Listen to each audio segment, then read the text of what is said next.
Hey everyone, happy Thursday. It's that time of day where we take a moment and pause and say thanks to everyone who's making the world run. Let's start with the men and women in the military, police officers, firefighters, doctors, nurses, lab technicians, hospital orderlies, small business owners, restaurateurs, truck drivers, everyone working at the grocery stores and fast food joints, the Port of Los Angeles, Long Beach, and Oakland and Union Station, the pilots and flight attendants. Let's listen to the national anthem.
Shining a spotlight on the insane asylum that is modern-day California. It's the John Phillips Show. And a very happy Thursday, too, at 12:06 in the West. It's the John Phillips Show. Mr. Randy Wang's in Culver City. John, we are broadcasting live on the radio on 790 KABC in Southern California and 810 KSFO in the Bay Area. And we're also broadcasting live on video at youtube.com/@ Randy Wang Radio, on X at Johnny Don't Like, at Facebook, KABC Radio, and Facebook, 810 KSFO, and Twitch, Randy Wang Radio.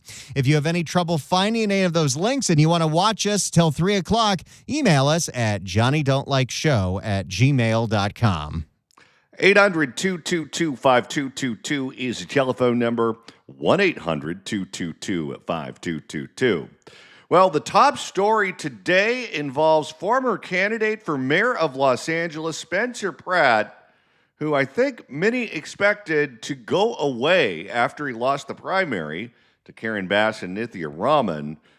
They're getting anything but that, as Spencer Pratt is as engaged in Los Angeles politics as he's ever been, including on how we vote.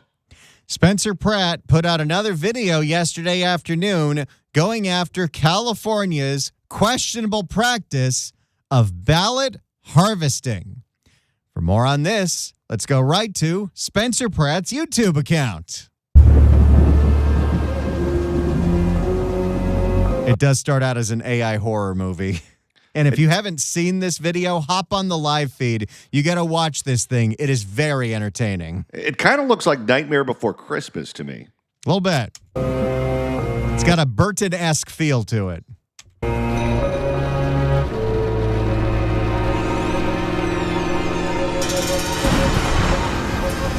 The zombie is wearing a Nithya for the City shirt. Did you see that Kenneth Mejia endorsed Nithya today? I saw that. 2 peas in a pod.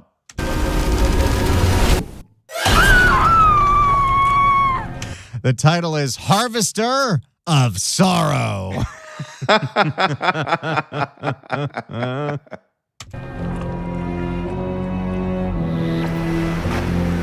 Tonight, we're taking a closer look at ballot harvesting. They call it ballot harvesting. Ballot harvesting. Ballot harvesting can be one of the most I confusing think the second guy was Michael Schellenberger. I think so. and contentious ways to cast a ballot. Now, what is ballot harvesting? Well, first off, it's illegal in normal states. But in California, it's perfectly legal. That's the California way. And this is what people are talking about when we talk about stolen elections.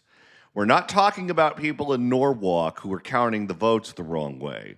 We're talking about what is legal in California but illegal everywhere else for a reason. Ballot harvesting is when you terminate the chain of custody that is meant to ensure secure voting, and it gives non-election officials, including employees of the candidates, legal access to your ballot to do whatever they want with it. Practice involves a third party picking up a ballot a voter has filled out and dropping it off at a drop box or an elections department. When this was passed years ago, what was the argument for it? Well, the argument for it was Democrats were in the majority, but they didn't have supermajorities. So they thought if they could allow the unions to harvest ballots, they'd never lose another election again. Of course, the DSA took what the unions were doing and they supercharged it. Oh, yeah. Harvesting could lead to someone voting in place of someone else, or allow a third party to tamper with or throw out ballots. It used to be restricted to just immediate family members. California opened it up to anybody. Prior to 2013. Yeah, it would make sense. Okay, you can have your significant other or whoever you're living with turn in your ballot if for some reason you can't do it in the month that you have. But the whole idea of a total stranger knocking on your door saying, hey, have you voted? We can help you with that. Sure doesn't seem ethical. I don't even think the other one was legal. I think what they allowed for was, let's say you were quite elderly and bedbound and you didn't really have your faculties, but your significant other or your child is expressing your views for you on the ballot.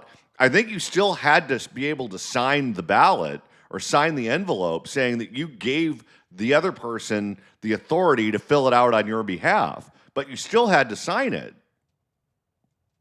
A voter had to be ill or disabled for someone else to return a ballot for them, and they had to be a family member or from the same household. After 2013, so if you blew your hands off with fireworks, then a family member could have turned in the ballot. Yeah, I think that's what they were talking about. you no longer had to be sick or disabled. If you wanted a member of your household to return your ballot, they could. In 2016, the law changed again, so anyone could return your ballot, and there was no limit on how many ballots they could turn in. So they don't want anything to get in the way of It was Michael Schellenberger. There he is. That guy ran for governor, and it did not work out. No, it didn't. Operation. This is their playbook. It's been their playbook for decades. Anyone can take your ballot. Proponents of ballot harvesting will pretend that it's necessary because people who live in remote areas and the elderly can't figure out how to send mail, and they need a... Wait, that's the only thing the elderly know how to do. You know who doesn't know how to send mail? Me. I don't even know where you buy a stamp. blue-haired commie to do it for them. Obviously, this is fake. You can send mail by putting it in your own mailbox. So if you have the capacity to receive the ballot, you have the exact same capacity to send the ballot. The mere fact that you have the ballot is proof that you don't need a stranger to send it. This isn't about helping people send in their ballots. It's about giving activists access to your ballot so they can rig the game. This new system is so bad, even the LA Times called for its repeal, warning that it does open the door to coercion and fraud. Now, on paper, it is illegal for ballot harvesters to tell you how to vote or influence you in any way. They cannot tell you what to vote for, but what stops them from doing it? What stops a Nithya Raman supporter from collecting ballots at homes with Pratt signs on their lawn and then just throwing them in the garbage? Oh boy, did that happen? I don't know if he would make that allegation unless he had some kind of evidence to suggest that it did. What he is pointing out here is while there are all kinds of things that you're not supposed to do as a ballot harvester, there's nobody enforcing any of those rules, and there's nobody watching. So, yes, you can completely influence somebody right at the door and convince them to give you your ballot and fill it out the way that you want to fill it out, and who's going to stop them? Well, think about where these conversations are taking place. These conversations are not happening in public places. These DSA canvassers are going into apartment buildings in places like downtown LA, in places like Koreatown, and they're going door to door having these conversations with people. If they fill the ballot out and take it with them, there's only two people that know that. The person who gave them the ballot and the person who accepted the ballot, filled it out, and turned it in. It's not like it's being recorded. It's not like there's a third party who's there with them. If one of those two people doesn't rat the other out, there's no way to know what happened. Well, nothing. Ballot harvesting lets the camel's nose under the tent. It introduces the menace of political activists influencing voters and You mean like a bunch of Nithya supporters at 5 o'clock on election day saying, hey, do you want free rent? And this is something that the secret ballot is supposed to prevent. The reason that we have a secret ballot is so that third parties cannot coerce you into voting how they want you to vote. And by third parties, they mean your labor union, your church, your family, your spouse, whomever it is that's in your orbit, that's in your social circle, that's trying to bully you into doing what they want you to do. The reason that we have these protections is so that that doesn't happen. So you still have the ability to walk behind that curtain and fill your ballot out however you want. Listener Roger writes in on YouTube, if Spencer produced these videos outside of California, he would have saved a bundle. electioneering at the polling place, but out of view of authorities, removing voting from the sterile field. You can't electioneer at the polling site where you vote in person, but now the ballots are sent to everyone's homes. Everyone's home is now a polling. I do not understand that one either. Why is this an opt-out thing and not an opt-in thing? Why are we sending ballots to the vast majority of Californians that don't want to vote? It used to be an opt-in thing, and he's 100% right. If you're standing near a polling place and you are trying to coerce people into voting your way, you could go to jail for that. But when you send the ballots out in the mail, if they fill it out at the kitchen table and you're sitting right there as they're filling it out, that's perfectly legal. How in the world do we allow that to happen? We got a chat here from One Mad Hatter on YouTube. I love these names. We had a ballot harvesters at the open air market in Granada Hills. That doesn't sound fair.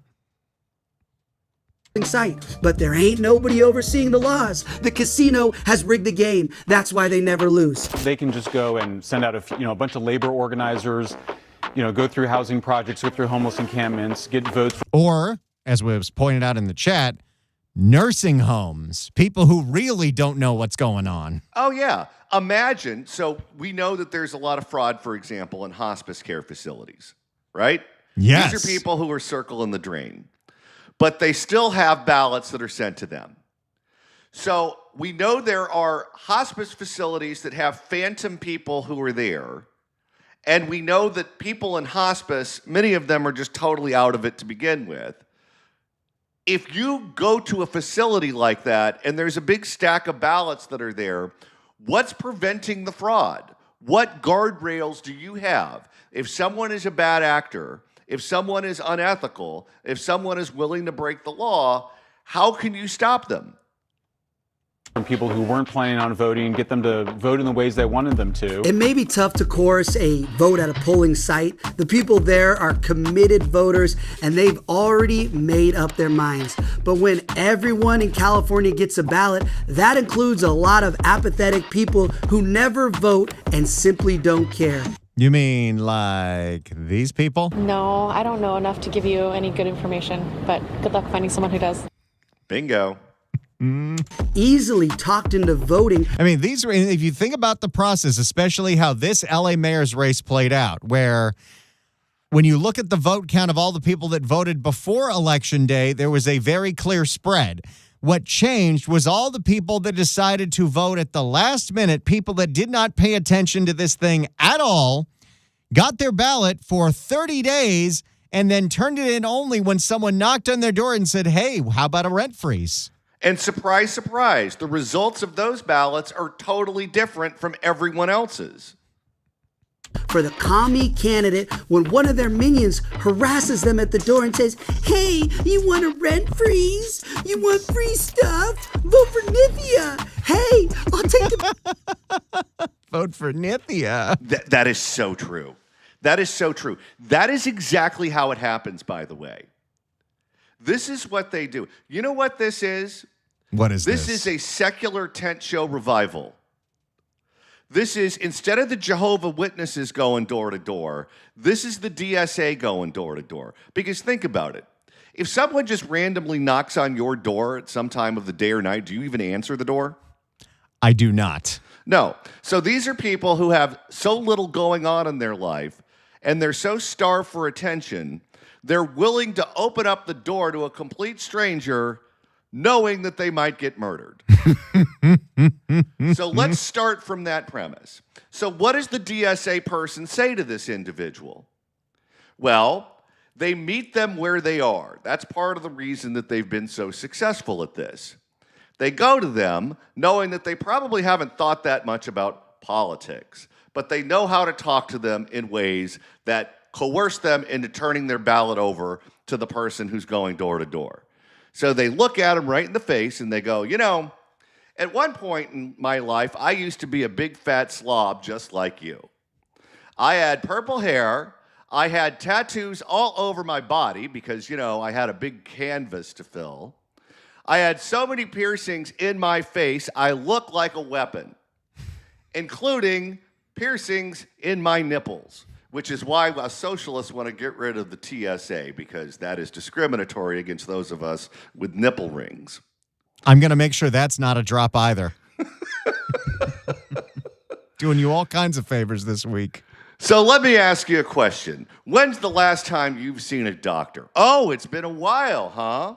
Well, listen, if you vote for the DSA candidate, you're not only going to see a doctor, but you're going to see one who went to an accredited school. One that sent a team to the Rose Bowl before.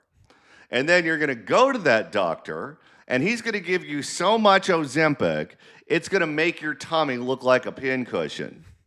And then that same doctor is going to give you all the drugs you want.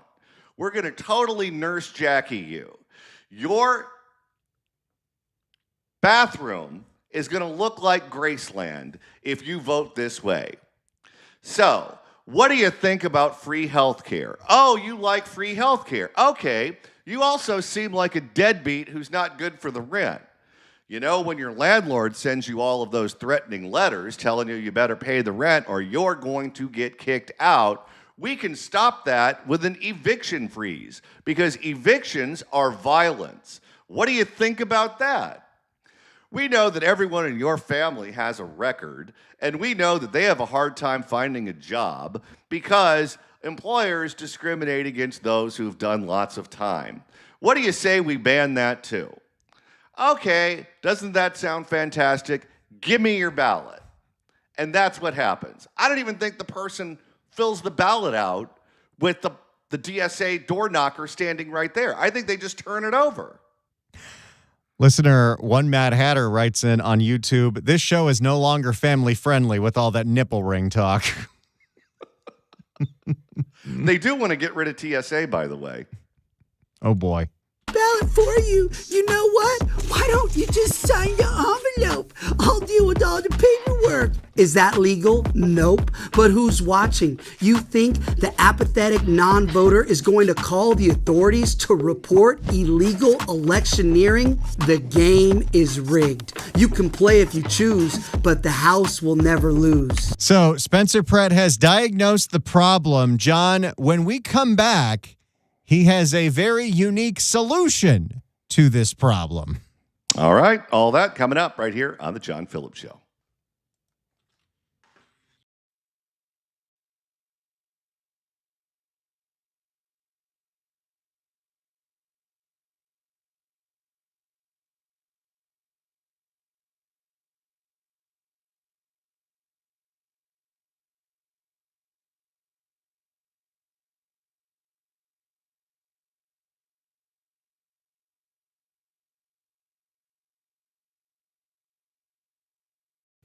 I love my Solar Infrared Grill. I have had it for over a year, and I use it every single week to do a great job on chicken, especially chicken breasts, which do not come out dry. That's new. Steaks, get a great char. It's still juicy on the inside. Shrimp, you got to go real fast, but it does a good job. Veggies, sausages, I love doing, whether it's pork sausages, beef sausages, or chicken sausages. They all come out with a beautiful char, and they still are juicy on the inside. It's because the grill is hot and fast. The technology is incredible. I have leveled up my grill game, and I'm not looking back. So here's my pitch to you. check out the website. Rhett Rasmussen is a great guy, big supporter of the show, and he's been making these things for years and years and years. I've been down to the factory in Whittier. These are highly crafted grills. Check it out for yourself. Go to the website, besthotgrill.com/Randy. That's besthotgrill.com/Randy.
It's the John Phillips Show. 800-222-5222 is telephone number. 1-800-222-5222. If you'd like to email the show, you can do so at johnnydon'tlikeshow@gmail.com. That's johnnydon'tlikeshow@gmail.com. And the mailbag is starting to fill up, Randy. Demi writes in at johnnydon'tlikeshow@gmail.com. My husband was in a rehab facility for 6 weeks. The most depressing environment, but there were at least 10 people in a vegetative state who got ballots. I watched someone collect the ballots from the front desk who could have not possibly been filled out by these people. I was convinced they were kept alive to perpetuate fraud. These facilities are ripe for fraud and no one has oversight. And by the way, the email is titled Comatose Voters in Rehab Facilities, and I'm not talking about Mitch McConnell. And listener John says it happens at the universities, too. Listener John writes in, a quick story. I work at UCLA, and during the election of 20 and 24, I happened to go to the mailroom after all the students have gone for the holidays, and there were boxes and boxes of ballots. Students had them registered to their dorm address, but then left for home and left a ballot. I asked the clerk, what do you do with those? Oh, we try to return them to the students, and I just laughed. Fast forward 2 hours, and I was behind a lady who was dropping off the ballots in the drop box one after another and looking at me. She put at least 15 to 20 ballots in the box. This was just the beginning. Students can vote here. They came to pick up the ballots 2 or 3 days after the election. They came in a rental truck with 2 Home Depot guys. They left the back door open with the truck wielding the ballots. I asked, what are those? They said, ballots. You want some? Take them. I just walked away saying, Viva America. All right. If you're watching on YouTube, smash that like button and share with your friends. More from Spencer Pratt coming up in moments right here on The John Phillips Show.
It's time to talk about CarPro.com.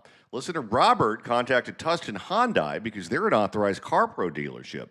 He wanted the transparency and structure that CarPro is known for providing. After reaching out, General Manager Frank stepped in personally. Frank applied the CarPro discount along with a $4,000 manufacturer lease incentive and handled everything clearly through email. When Robert arrived, sales manager Rick was completely prepared with all the details. No explaining needed. Rick introduced him to Marcos, who made the test drive and delivery process smooth and professional. Robert says it was exactly what CarPro promises. No games, transparent pricing, and respect for his time. He highly recommends Tustin Hyundai to other listeners looking for a straightforward car buying experience. If you want this kind of VIP treatment and amazing pricing, go to carpro.com, enter your zip code and what you're looking for. Or you can call or text message Tom Haynes directly on his cell phone at 818-435-6797. carpro.com.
It's the John Phillips Show. 800-222-5222 is telephone number. 1-800-222-5222. If you're watching us live on YouTube, make sure you hit that like button. Right now, we're just south of 100. We'd like that number to go as high as possible so we can push the show in front of as many eyeballs as possible. And Randy, on Wednesday at midnight, the Accountability podcast dropped, and some clips from that podcast have gone all over the place. The Accountability Podcast with John Phillips and Randy Wang, where we went through Karen Bass and Barbara Ferrer getting cussed out at the Boyle Heights Town Hall meeting. There's clips of that going around everywhere. There's also clips of us going through Karen Bass saying that people use meth for protection. That's blowing up on my Instagram right now at Randy Wang Radio. So please, if you see clips of our show, share them. It really helps out spread the word. But if you haven't seen that podcast yet, go to our account, hit subscribe, youtube.com/@accountability podcast. Our brand new stretch goal is if we can get to 2,500 subscribers, we're going to give you your own soundboard that you can play on your own time with all the top 100 drops from this show. Get that money! In the meantime, what do you say we make a couple of listeners very happy? Let's do that right now. 790 KABC welcomes Kolo Kehai. I said that wrong. At Pacific Amphitheater at the OC Fair on July 24th. Tickets are on sale now at packamp.com. But right now, caller number 9 at 1-888-790-5222 gets a pair of tickets to the show. All concert tickets include admission to the OC Fair. Tickets furnished by the Pacific Amphitheater. Good luck dialing. If you're in the chat room, we're having a lot of fun watching everybody. You know what's great?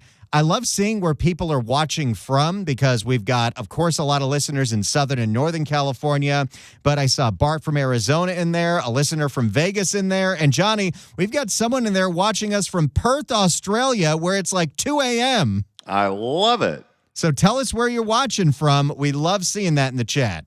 All right, let's go back to Spencer Pratt talking about how screwed up elections are in California. So Spencer Pratt has diagnosed the problem. Spencer Pratt talked about in very simple to understand how this is exploitable and how it is exploited on a regular basis and what led to that Nithya surge after Election Day. Now Spencer Pratt, as he is one to do, is not just to talk about the problem, but to talk about the solution.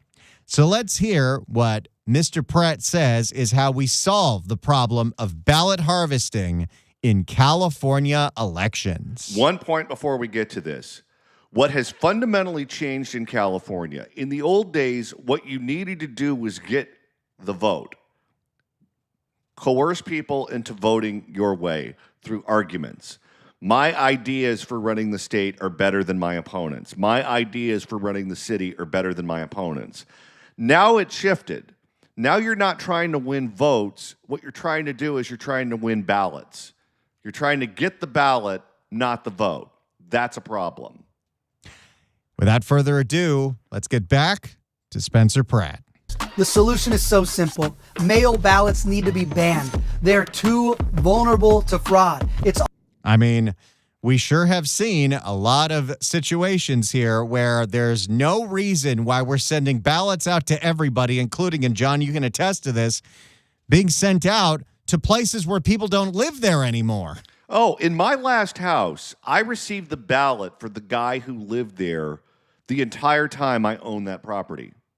When I lived in an apartment building in West Hollywood, in Los Angeles County, that had a lot of churn. A lot of people moved in, a lot of people moved out. It was a lot of people who worked in the entertainment industry who would come to try to make it in Hollywood. It didn't work out. They'd go and they'd move somewhere else. Or maybe they did make it and they'd move out of the apartment and they'd go buy a house somewhere.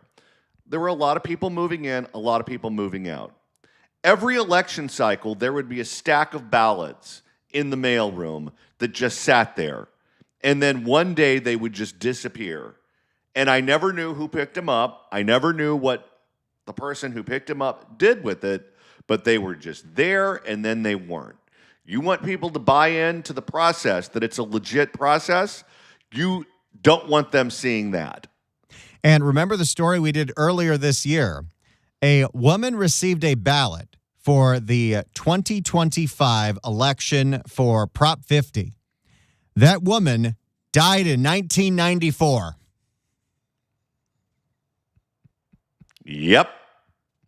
All right, so Pratt says we got to ban mail ballots. What else? Also a laughably inefficient and primitive system. We should be voting by phone. By phone? By phone? American Idol style. You know, it's funny. You know who else was touting this before people realized he was a rapist? Eric Swalwell. He said we should vote by phone, too. Text vote to 939393. All of our phones have high-level security and biometric ID with face and fingerprint recognition. We already use our phones for banking, medical records, TSA, crypto. If it's secure enough for all of that... Oh, yeah, I got to figure out, what is this? Now you can put your passport online and then you can walk right through TSA? I got to Really? There's like a no-touch system, which, by the way, they've already implemented in Europe, and it's really cool. Secure enough for voting. Every phone vote will be posted to a public ledger anonymously with a unique ID that only you can possess, so you can go online to the ledger, validate that your vote was counted, and every item you vote for was properly cast. The results would be perfect and instantaneous, with results at 8 p.m. I mean, hopefully you still have the in-person option, because good luck explaining that to the 70-year-olds. Well, not that this matters. Our union elections, Randy, are done over the computer. And you have to vote that way. You have to verify that it's you using information that only you know. And that's how you cast your ballot in the union election. When's the last time you voted in one of those? It's been a while. I just remember always getting those calls, because I don't pick up the phone if I don't know the number, and I get the voicemail. Hi, it's Fran Drescher. We need you to vote on the new contract. I cannot believe it, quite frankly. Of course, now it's Sean Astin, who is probably a better president, but not as interesting to hear. The jig is up. That union, that strike might have been the most disastrous thing to ever happen to Hollywood. On election night, the moment polls close, not only would the vote be more secure, more efficient, and more accurate, turnout would skyrocket. This is a 360 win, and there's literally no good reason to not vote this way in this modern era, unless, of course, you don't want the fraud to stop. Okay, here's where I disagree with them. I'm fine voting in person, and I'm even fine voting by mail. But what you do to verify that it's actually you that's requesting a ballot is you put the last 4 digits of your social on the request. And then they know it's you, and then they send you a ballot, then you can fill it out. Because there are people who travel for a living. If you're in the military, if you're an airline pilot, if you're a flight attendant, if you're a medical doctor who works long shifts at the hospital, then you probably want to vote absentee. It would make sense for that type of person to do that. I have no problem voting through the mail as long as I know it's the person who the ballot belongs to who's filling it out. That's all I care about. So what do you think about voting by phone?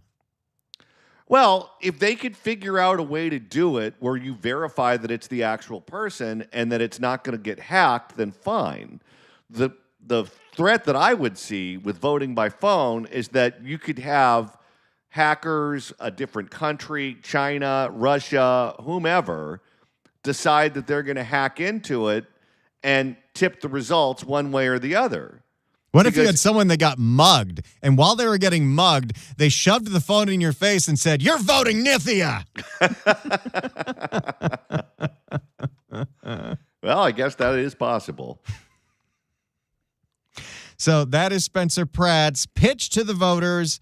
This is why ballot harvesting is a disaster. We should get rid of it. He wants to get rid of mail-in voting, and he says, let's do it all over the telephone. How much do you think Karen Bass and Nithya Raman hate him? Because those two are going at it with one another every single day over different subjects, and no one's paying attention to them. But he puts out a video like this, and it's like, stop the presses. Well, he does know how to get attention, and he's been doing it for well over 20 years. And he's 100% right. 100% right. The elections in this state are a complete and total joke, and everyone knows it. And what's funny is, It's always what happens in politics. It is the law of unintended consequences. You do something because you think it's going to benefit you, and it turns out to blow up in your face like a hillbilly's rifle. This is what happened to them in 2016. Remember when it was Hillary Clinton running for president in 2016, and they were all worried that they were going to run against Jeb, and Jeb was going to raise $1 gazillion and beat her. So they were doing everything they could to promote Trump because they thought that Trump would get obliterated in the general. And the funny thing is that had Jeb made it to the general, I think Hillary probably would have won because he's more similar to Mitt Romney and to John McCain and the traditional Republicans who usually lose national elections. It was Trump who was able to win those Midwestern states that put him over the top. And I think with ballot harvesting, the same thing is true. They thought that ballot harvesting would benefit the Democrats and the unions, and that there's no way that the Republicans would ever be able to use it against them to defeat them in the election. Well, it wasn't the Republicans that did it. It was the DSA. And the DSA, for all of their faults, they're really good at organizing. That is a very organized group, and they understand the rules and they understand how to exploit them better than the Democrats do. And so now they're beating them all over the place, and the Democrats don't know what to do about it. Non Sequitur writes in on YouTube, Jeb is the Forrest Gump of the Bush family. Yeah, no kidding. I don't know. W always seemed like the dumber brother. Well, think about this, though. You're pregnant. You have 9 months to come up with a name, and you come up with Jeb? I never understood that one. If you're watching us on YouTube, click that like button. It's the John Phillips Show.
It's the John Phillips Show. 800-222-5222 is telephone number.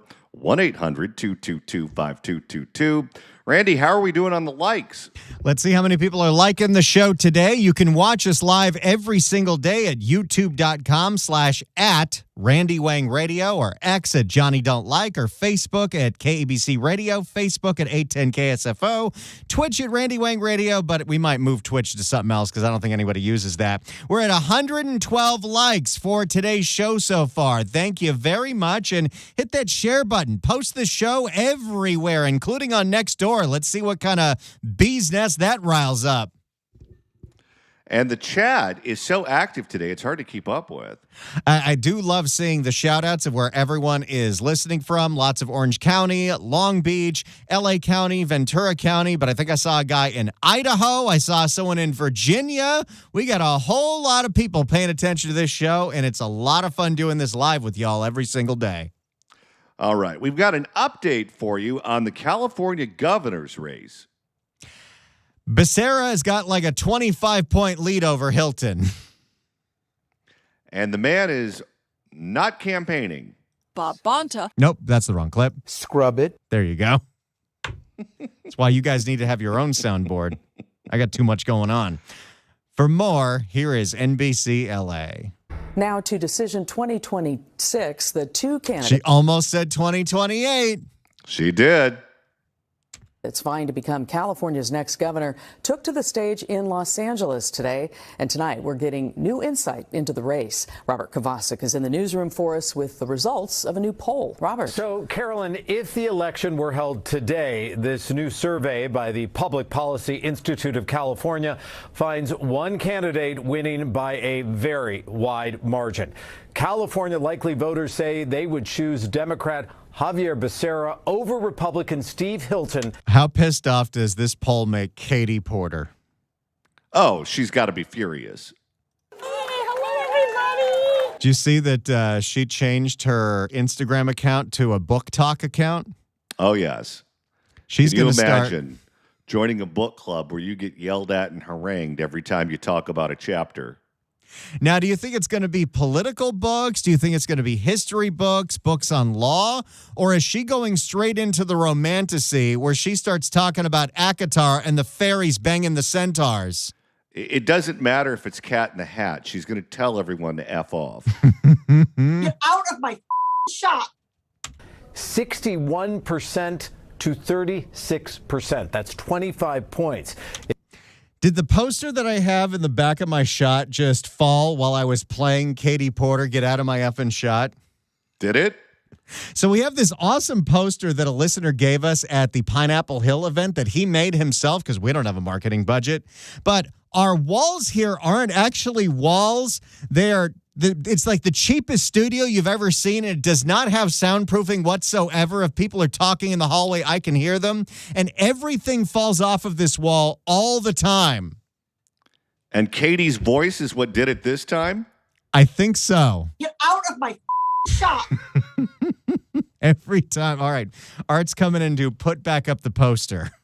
Because, we love to display artwork in our studio. Now, what's going to happen when you play another Katie drop? The same thing's going to happen. Paul! You're not going to be a part of Katie's book club, are you, Johnny? I am not. It is here. We do have, on tomorrow's show, Katie did her first interview since dropping out of the race with guess who? Spectrum. In California, where a Republican has not won a statewide election in some 2 decades. The poll found just 2% of... Look at that. 6% of Republicans in this poll are like, yes, Becerra. Now, is that the Bianco people that are all super pissed off and are voting by spite? Because did you see Bianco won't even say that he's endorsing Hilton now? I saw that, and we need to explore that topic at some point in the future because that is screwed up. Well, if you've seen Bianco on stage, and I have, he's a very angry person. Likely voters still don't know which candidate they will support come Election Day. With Latino voters expected to play a pivotal role in this election, both Becerra and Hilton appearing today in downtown Los Angeles, taking the stage at the National Association of Latino Elected and Appointed Officials, also known as the NALEO Conference. Boy, there's a lot of conferences. How do you think Hilton stays in business? America is still a work in progress. I just want, like all of us, for That was the entire clip of Becerra. That was like 2 seconds. That's as interesting as he's going to be for the next 4 months. Scrub it.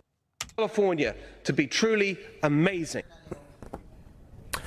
Californians go to the polls on November 3rd, so there is still 110 days left to go until Election Day. In our newsroom, I'm Robert Kovacic. Carolyn? All right, Robert, thank you. Hey, you know, this will be the first election where we'll be doing the coverage live on the video. That's true. Usually we're just on the radio. And I think what we'll do, I was thinking about this today, is we'll probably do 2 hours on the radio, and then when the ballot counting is getting really slow, we'll just go to YouTube so we can really let loose. Now, I read a piece that was written by our pal John Fleischman about this poll earlier today for, I believe it was the California Post. And he talked about how the results for the governor's race weren't surprising. And he went into some of the environmental issues. And California is a very environmentalist state. They don't support getting rid of the Coastal Commission and things like that. However, what the poll did find is that people are starting to tire about the cost associated with it. They don't like what it costs to fill their car up with gasoline. They don't like what it costs to cool their house in the summer and to pay their electric bill. They don't like how long it takes to build a home if that's what you're trying to do. People are starting to get very sick and tired of the cost of living in this state due to all of those regulations and the time that it takes to get anything done because of many of those same regulations. So, even though it's not showing that a Republican can win in a statewide race, it's showing arguments right now, at least arguments that the Democratic majority have been winning on and making for years and years and years, starting to weaken. And if those arguments start to weaken, there could be an opportunity for the Republicans. All right, we've got 2 more hours coming up on the John Phillips Show. The Fix California hour is next. Don't you go anywhere.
Something's not right here.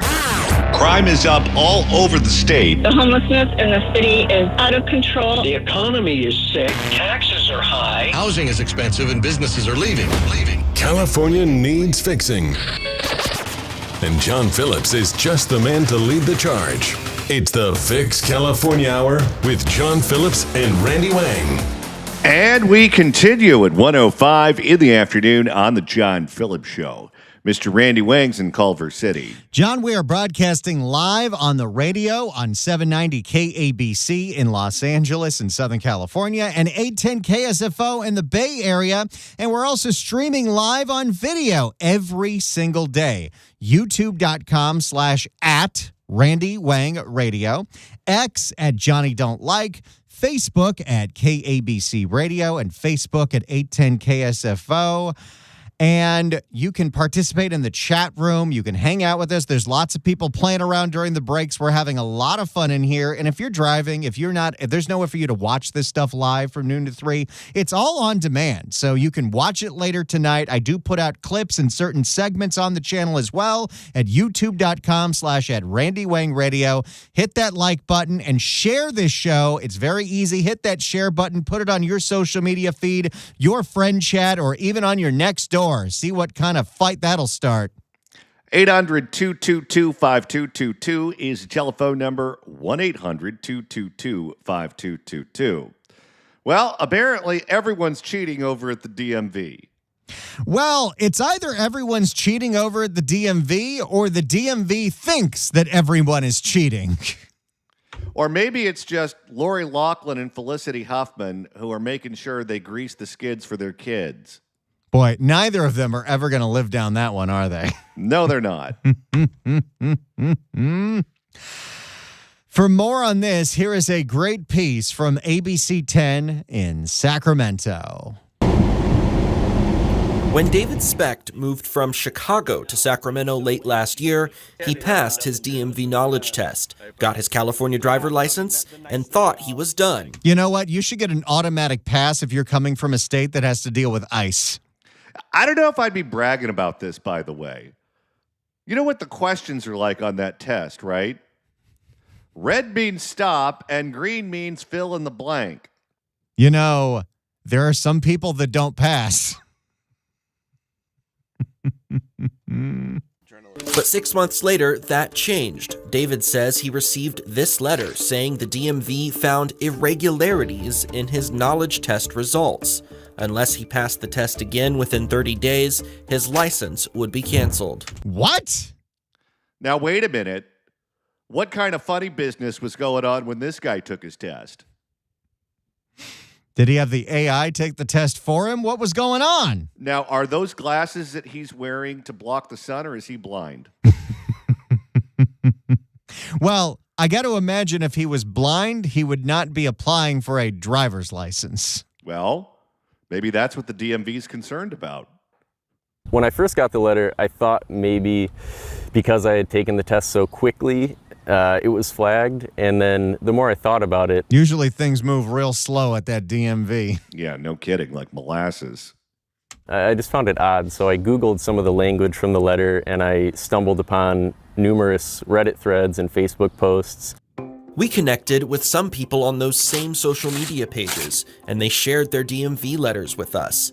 All were identical copies of David's letter, saying the DMV had identified irregularities in the knowledge test results, leading... What does that even mean, though? I don't know. Maybe that's one of these DMV employees working from home, and somebody sat on that enter key too long. Don't knock working from home. They're going to make you drive to Culver City. To the license cancellation notices being mailed out. Hey, can you hear me? We met people from across the state, many of whom are newer residents getting their California license for the first time, like Michelle Radke in the Bay Area. And getting this letter, it almost felt like I was being punished or like I broke a rule that I didn't know what happened. Welcome to California. You'll experience more of that here, too. And Mike Stover in Los Angeles. Okay. Yeah, I mean, my initial reaction was I thought it was a scam. at first, because again, I took my driver's test back in December of last year. So it's been 6 months. We reached out to the DMV to confirm the number of cancellation notices they sent out and what specific irregularities were identified in the knowledge test results and how the DMV identified them.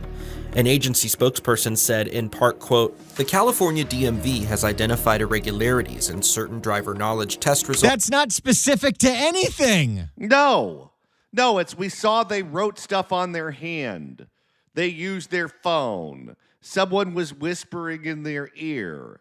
That's the kind of answer you need to come up with.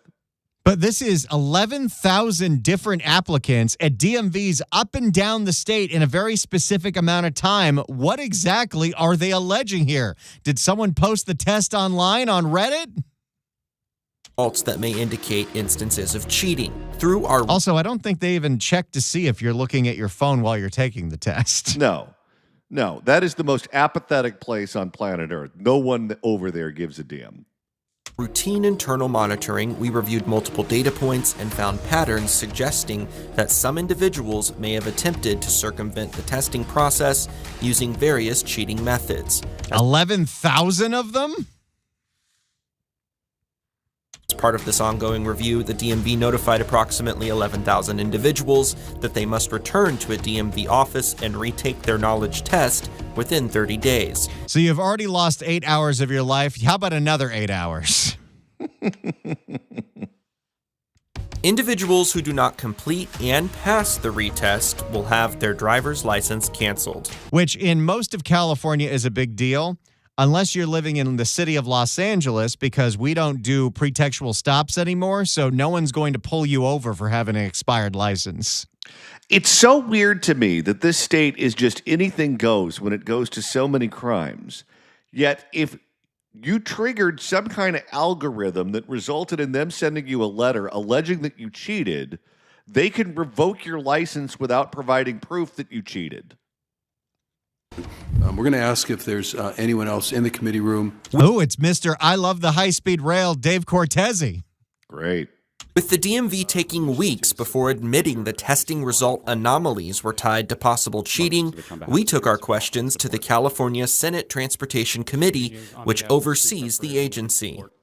Committee Chair Senator Dave Cortese, a Democrat representing Santa Clara County, says he was disappointed but not surprised when we brought this latest issue with the California DMV to him. Is it a problem that the DMV is not being transparent about what exactly the anomalies are and what they used to identify them? It is a problem that the DMV is not being transparent. It tends to be a very opaque organization. We have trouble getting data. Most legislators, even the state senators, can't deal with the DMV. Maybe this is one of these things where, I don't know, to hit certain markers on their budget, they needed to administer 11,000 more tests.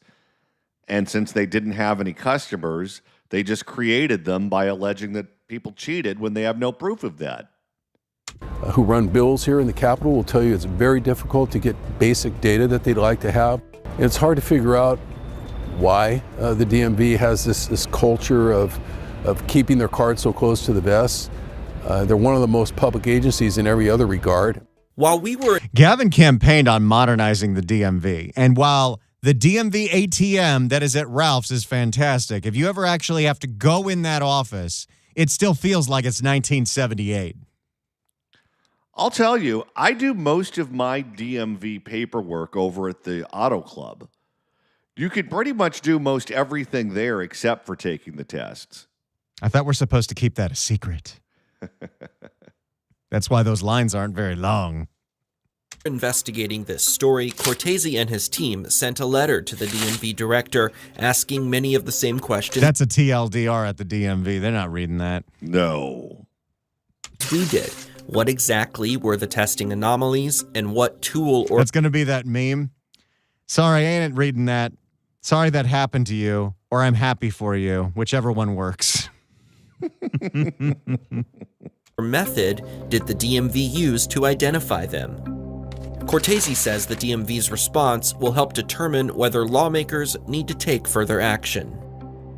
Where are they spending their money? Are they spending their money on algorithms and AI? Is this stuff working? Is their IT system working? How much money are we blowing on Anthropic? Those are all questions that we can address. This DMV testing issue has gotten bipartisan attention. Cortese's Senate colleague, Senator Tony Strickland, friend of the show, Tony Strickland's on this. That's right. He's regular. A Republican and vice chair of the Transportation Committee, also sent his own letter to the DMV director demanding transparency. We should have more answers and describe exactly why they have to take the test again. And it's just unacceptable to be vague. Can we send Tony an Amazon link to the microphone you have? Come on, people. These things aren't that expensive. Well, we need to hold them accountable just like Hey, that's the name of our podcast. It is. Subscribe today. every other agency. And if they don't move forward and they don't cooperate with the legislators, then we need to look at other avenues to, talk about funding. Let me just send a text to our booker, Tricia. Let's keep Tony Strickland as a phone guest for now. But for everyday drivers like David Specht, they're left wondering whether the agency got it right. First off, I don't hold it against the state of California or even the... Oh, you will. Boy, this guy is a newbie. Well, he comes from Chi-Town, so he thinks that he's from the original corrupt place. He is. The frontline workers at the DMV, I do think if this is the system that they have implemented... Your city council and your legislatures, that's nothing. I dealt with corrupt aldermen. And this is how the system works, then I hate to break it to them, but the system is broken. So there you go. We have no idea why the DMV decided to invalidate these 11,000 tests. The DMV wouldn't tell the state Senate why they invalidated these tests, and 11,000 people had to go back to the DMV and waste their precious time, and no one will tell them why. Think about this in any other context. Let's just say you have a kid who's in high school, and the kid goes and the kid takes a biology test, and the kid passes, and the kid gets the credits for that particular class and moves on to the next grade level. And then over summer, you get a letter saying that there were irregularities in your kid's final. There's no proof that they cheated. There's no specific allegation that they cheated. All there is irregularities. And because of those irregularities, they're going to take those units away from your kid, and now your kid has to go to summer school. What parent would allow that to happen? What parent would stand by and go, okay, yeah, that seems reasonable to me. Sorry, Bobby. Instead of going on the vacation to the Grand Canyon, you're going to be stuck at home going to summer school, retaking a class that you've already passed. Who would allow that to happen? The one thing that the government of California in every agency, and especially the DMV, is there is no such thing as transparency. Oh, crap. That rhymed like 3 times. Or how about this one? Let's say that there's a game. Let's say that there's a basketball game, a college basketball game, and one team beats the other. And then 2 days later, the NCAA sends a letter going, you know what, there were irregularities in the officiating. And so we're going to overturn the results of that game. You can't do that unless you say, look, they blew this call on this play, and that's what resulted in Team A beating Team B. And therefore, we're going to call it back. Even then, I don't think they do that. But in theory, at least then there's an argument that you could make if a blown call caused the losing team to win the game. But if you just say there's irregularities without identifying what they are, I don't understand who is willing to accept that. Just another day in the state of California. But it also kind of falls in line with what we talked about the first hour. It's like the mayoral election, where you go to bed one night, you're thinking it's going to be Bass and Pratt, and then a week later, oh, no, he lost. It's going to be Rahman. You're going to have your choice between a socialist and a communist. It's going to be Rahman or Bass. And you go, well, a week ago, that wasn't the case. Well, yeah, we still had more ballots to count, so this is the way it is. You go into the DMV, you take the test, you pass the test, you get your license in the mail. Oh, guess what? Yeah, there's irregularities. We may have to take that back. It's just how business is done in this state. We're now getting comments in the chat about Nithya that I don't feel comfortable posting, but they are funny.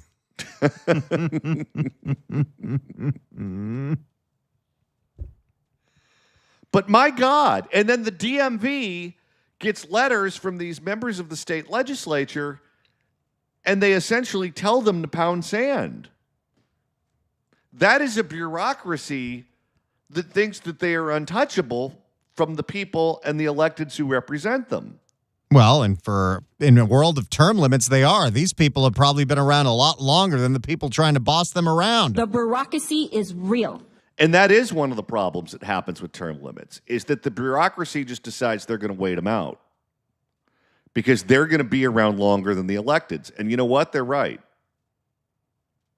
We had a comment here from ABTYC. I bet on DMV employee was caught taking kickbacks, so all the previous 30 days worth of applicants were required to return. There's one theory. Well, wasn't the governor of Illinois at one point, George Ryan, kicked out for that? Corruption involving the DMV? Oh, really? I think so. That's fun. It's the John Phillips Show.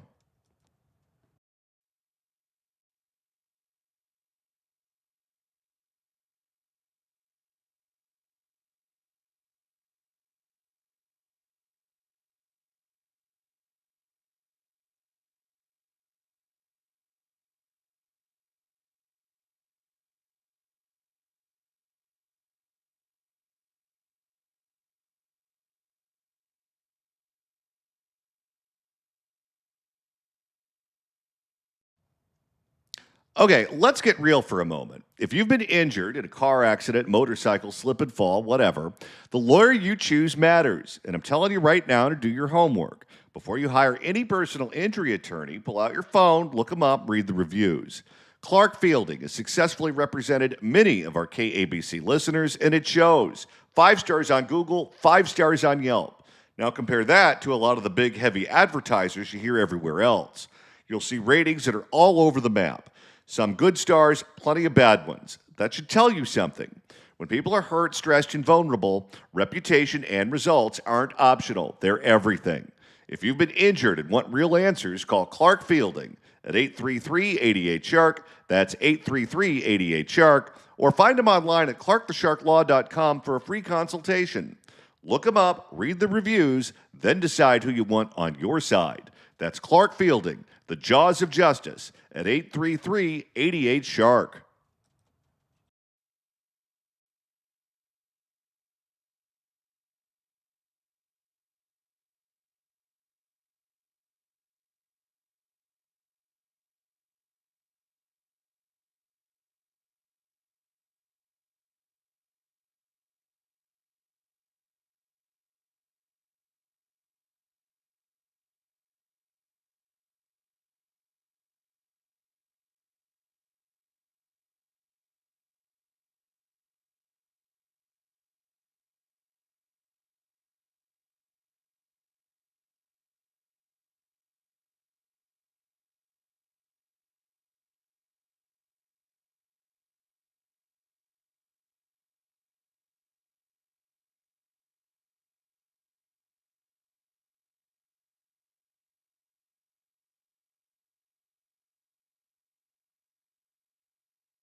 It's the John Phillips Show. 800-222-5222 is the telephone number. 1-800-222-5222. If you'd like to email the show, you can do so at johnnydon'tlikeshow@gmail.com. That's johnnydon'tlikeshow@gmail.com. And Randy, you can not only listen to the show, but you can watch us perform it live, participate in the chat, and click that like button too. We are broadcasting live every single day, not just on the radio anymore, but on video. On YouTube, it is youtube.com/@RandyWangRadio. That's at Randy Wang Radio. And right now, the chat is getting so lively that there isn't a little flame war going on. So let's all calm down. I do want to address one question from the chat. Randy, do you really wear a paisley shirt, the one that you see in all the graphics? Yes, I do. I got that shirt in New Mexico. I just don't wear it to the radio station because it's way too nice for this dump. We are also broadcasting on X at Johnny Don't Like, on Facebook at KABC Radio, and Facebook at 810 KSFO. You can watch us live, noon to 3, but if you're not around, you can also watch it on demand. All of these shows are put up on the YouTube feed afterwards, and I cut specific segments out so you can watch them at night. We also have clips going around on all the social media channels, and we would appreciate you sharing not only this show, but any clips that you see. There's a clip going around on my Instagram of us talking about Karen Bass saying the meth is for protection for the homeless. That is going everywhere. I think that one's at like 22,000 views. So help us blow up because you or our marketing department. And don't forget to take a listen to the Accountability Podcast, which this week is about Karen Bass and Barbara Ferrer getting cursed out in Boyle Heights. And subscribe while you're there. Click the subscribe button because, Randy, if we get to 2,500 subscriptions, you've got a treat for the audience. We're currently at 1,177, and our promise to you, the listener of this show, is once we get to 2,500, I have built a website that we're going to give to you for free that is your very own John Phillips Show soundboard. Accountability, accountability, accountability. You will be able to play the top 100 sound drops of this show. Absolutely, absolutely. Whenever you want, download them to your phone, make ringtones, play them for your friends, annoy your loved ones, whatever you want to do. But we cannot give you that website until we get to 2,500 subscribers. So if you have subscribed, great, tell a friend. And if you haven't subscribed, go to youtube.com/@accountability podcast. And let me always reiterate, if you cannot find any of these links, I know it's not the easiest thing in the world, email us and we'll point you in the right direction at johnnydon'tlikeshow@gmail.com. The Fix California Hour continues in moments. Don't you go anywhere.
Car accidents happen constantly. If you happen to get hurt in one, for over 8 years, I've been recommending one guy, Clark Fielding, in the jaws of justice at Fielding Law at 833-88-SHARK. 833-887-4275, 833-88-SHARK.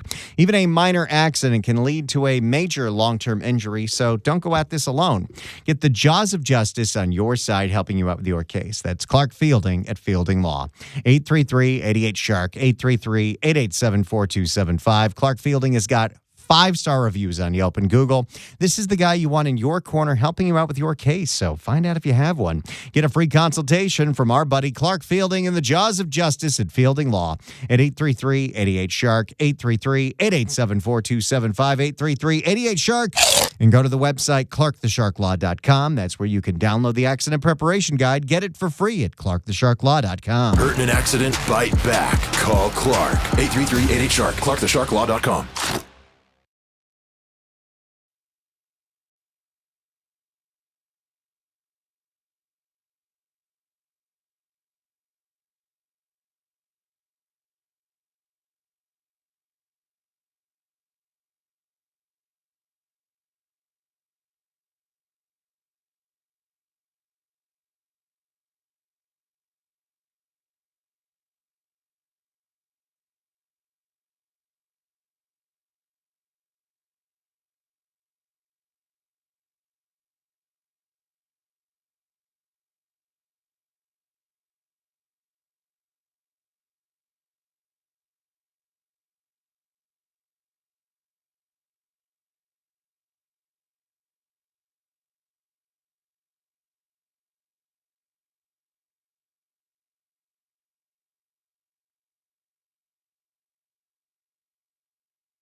It's the John Phillips Show. 800-222-5222 is telephone number. 1-800-222-5222. If you're watching on YouTube, please hit that like button. It really helps us out with the algorithm. We have a lot of people commenting that because of this show now being on video from noon to 3, they are not productive at all. And we apologize. Well, if you don't want to be productive, just go get a job with the DMV. Apparently, there's no standards over there. We're loving everyone hanging out in the chat room, and we also love hearing where you're watching from. So tell us where you're hanging out at. Are you in Southern California, Northern California? We even had somebody who chimed in at the top of the show watching all the way from Perth, Australia. Yesterday, we had someone from New Zealand send a message, how do I watch the show? So we're going all over the place, and now I'm jealous. I love it. All right, let's go ahead and get an update on Boyle Heights, and I guess you could file this. You can smell it right here. It's time for another update of... You can smell it right here. Our, unfortunately, nearly daily segment talking about the disaster going on in Boyle Heights. And Alan writes in on YouTube, you can smell it right here. You can smell it right here.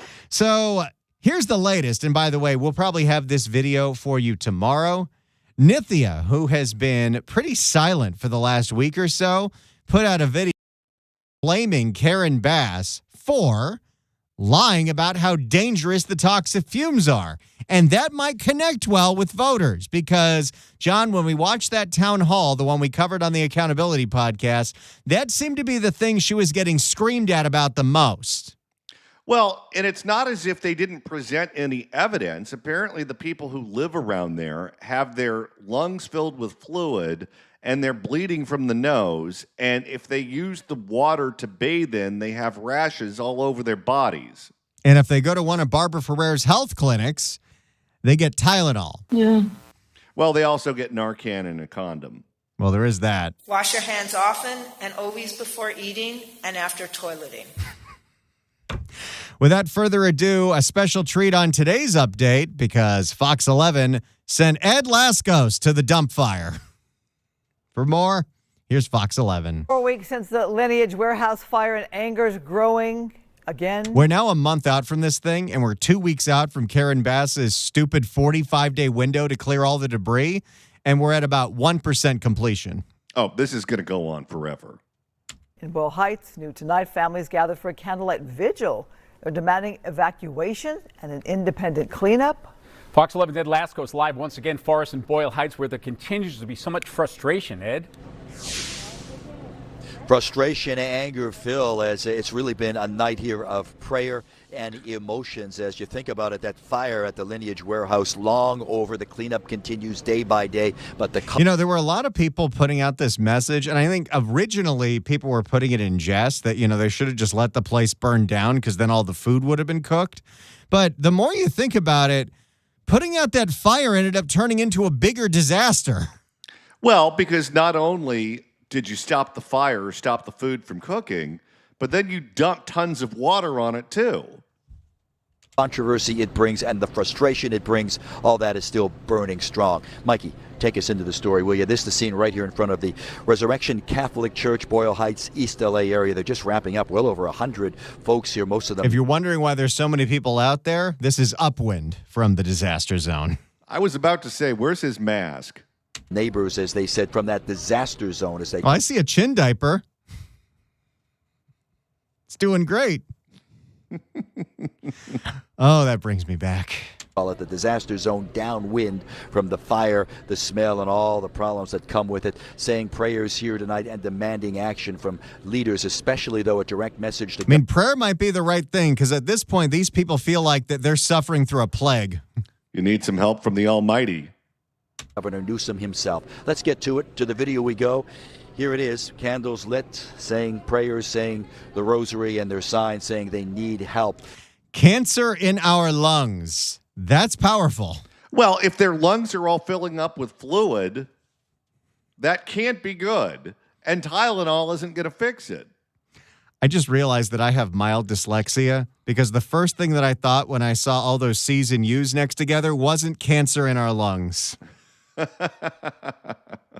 The mounting frustration as it's been going, trying to reach out. Remember last week, the mayor herself was here. I love those signs that say, give the east side what the Palisades got.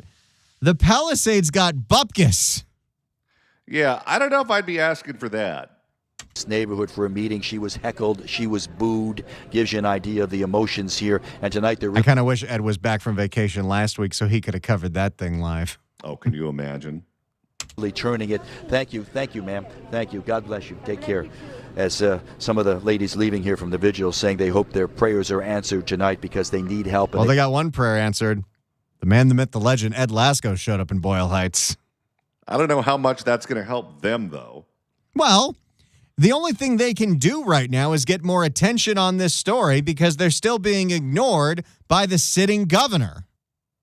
Yeah, why hasn't Gavin shown up to Boyle Heights yet? The other politicians have.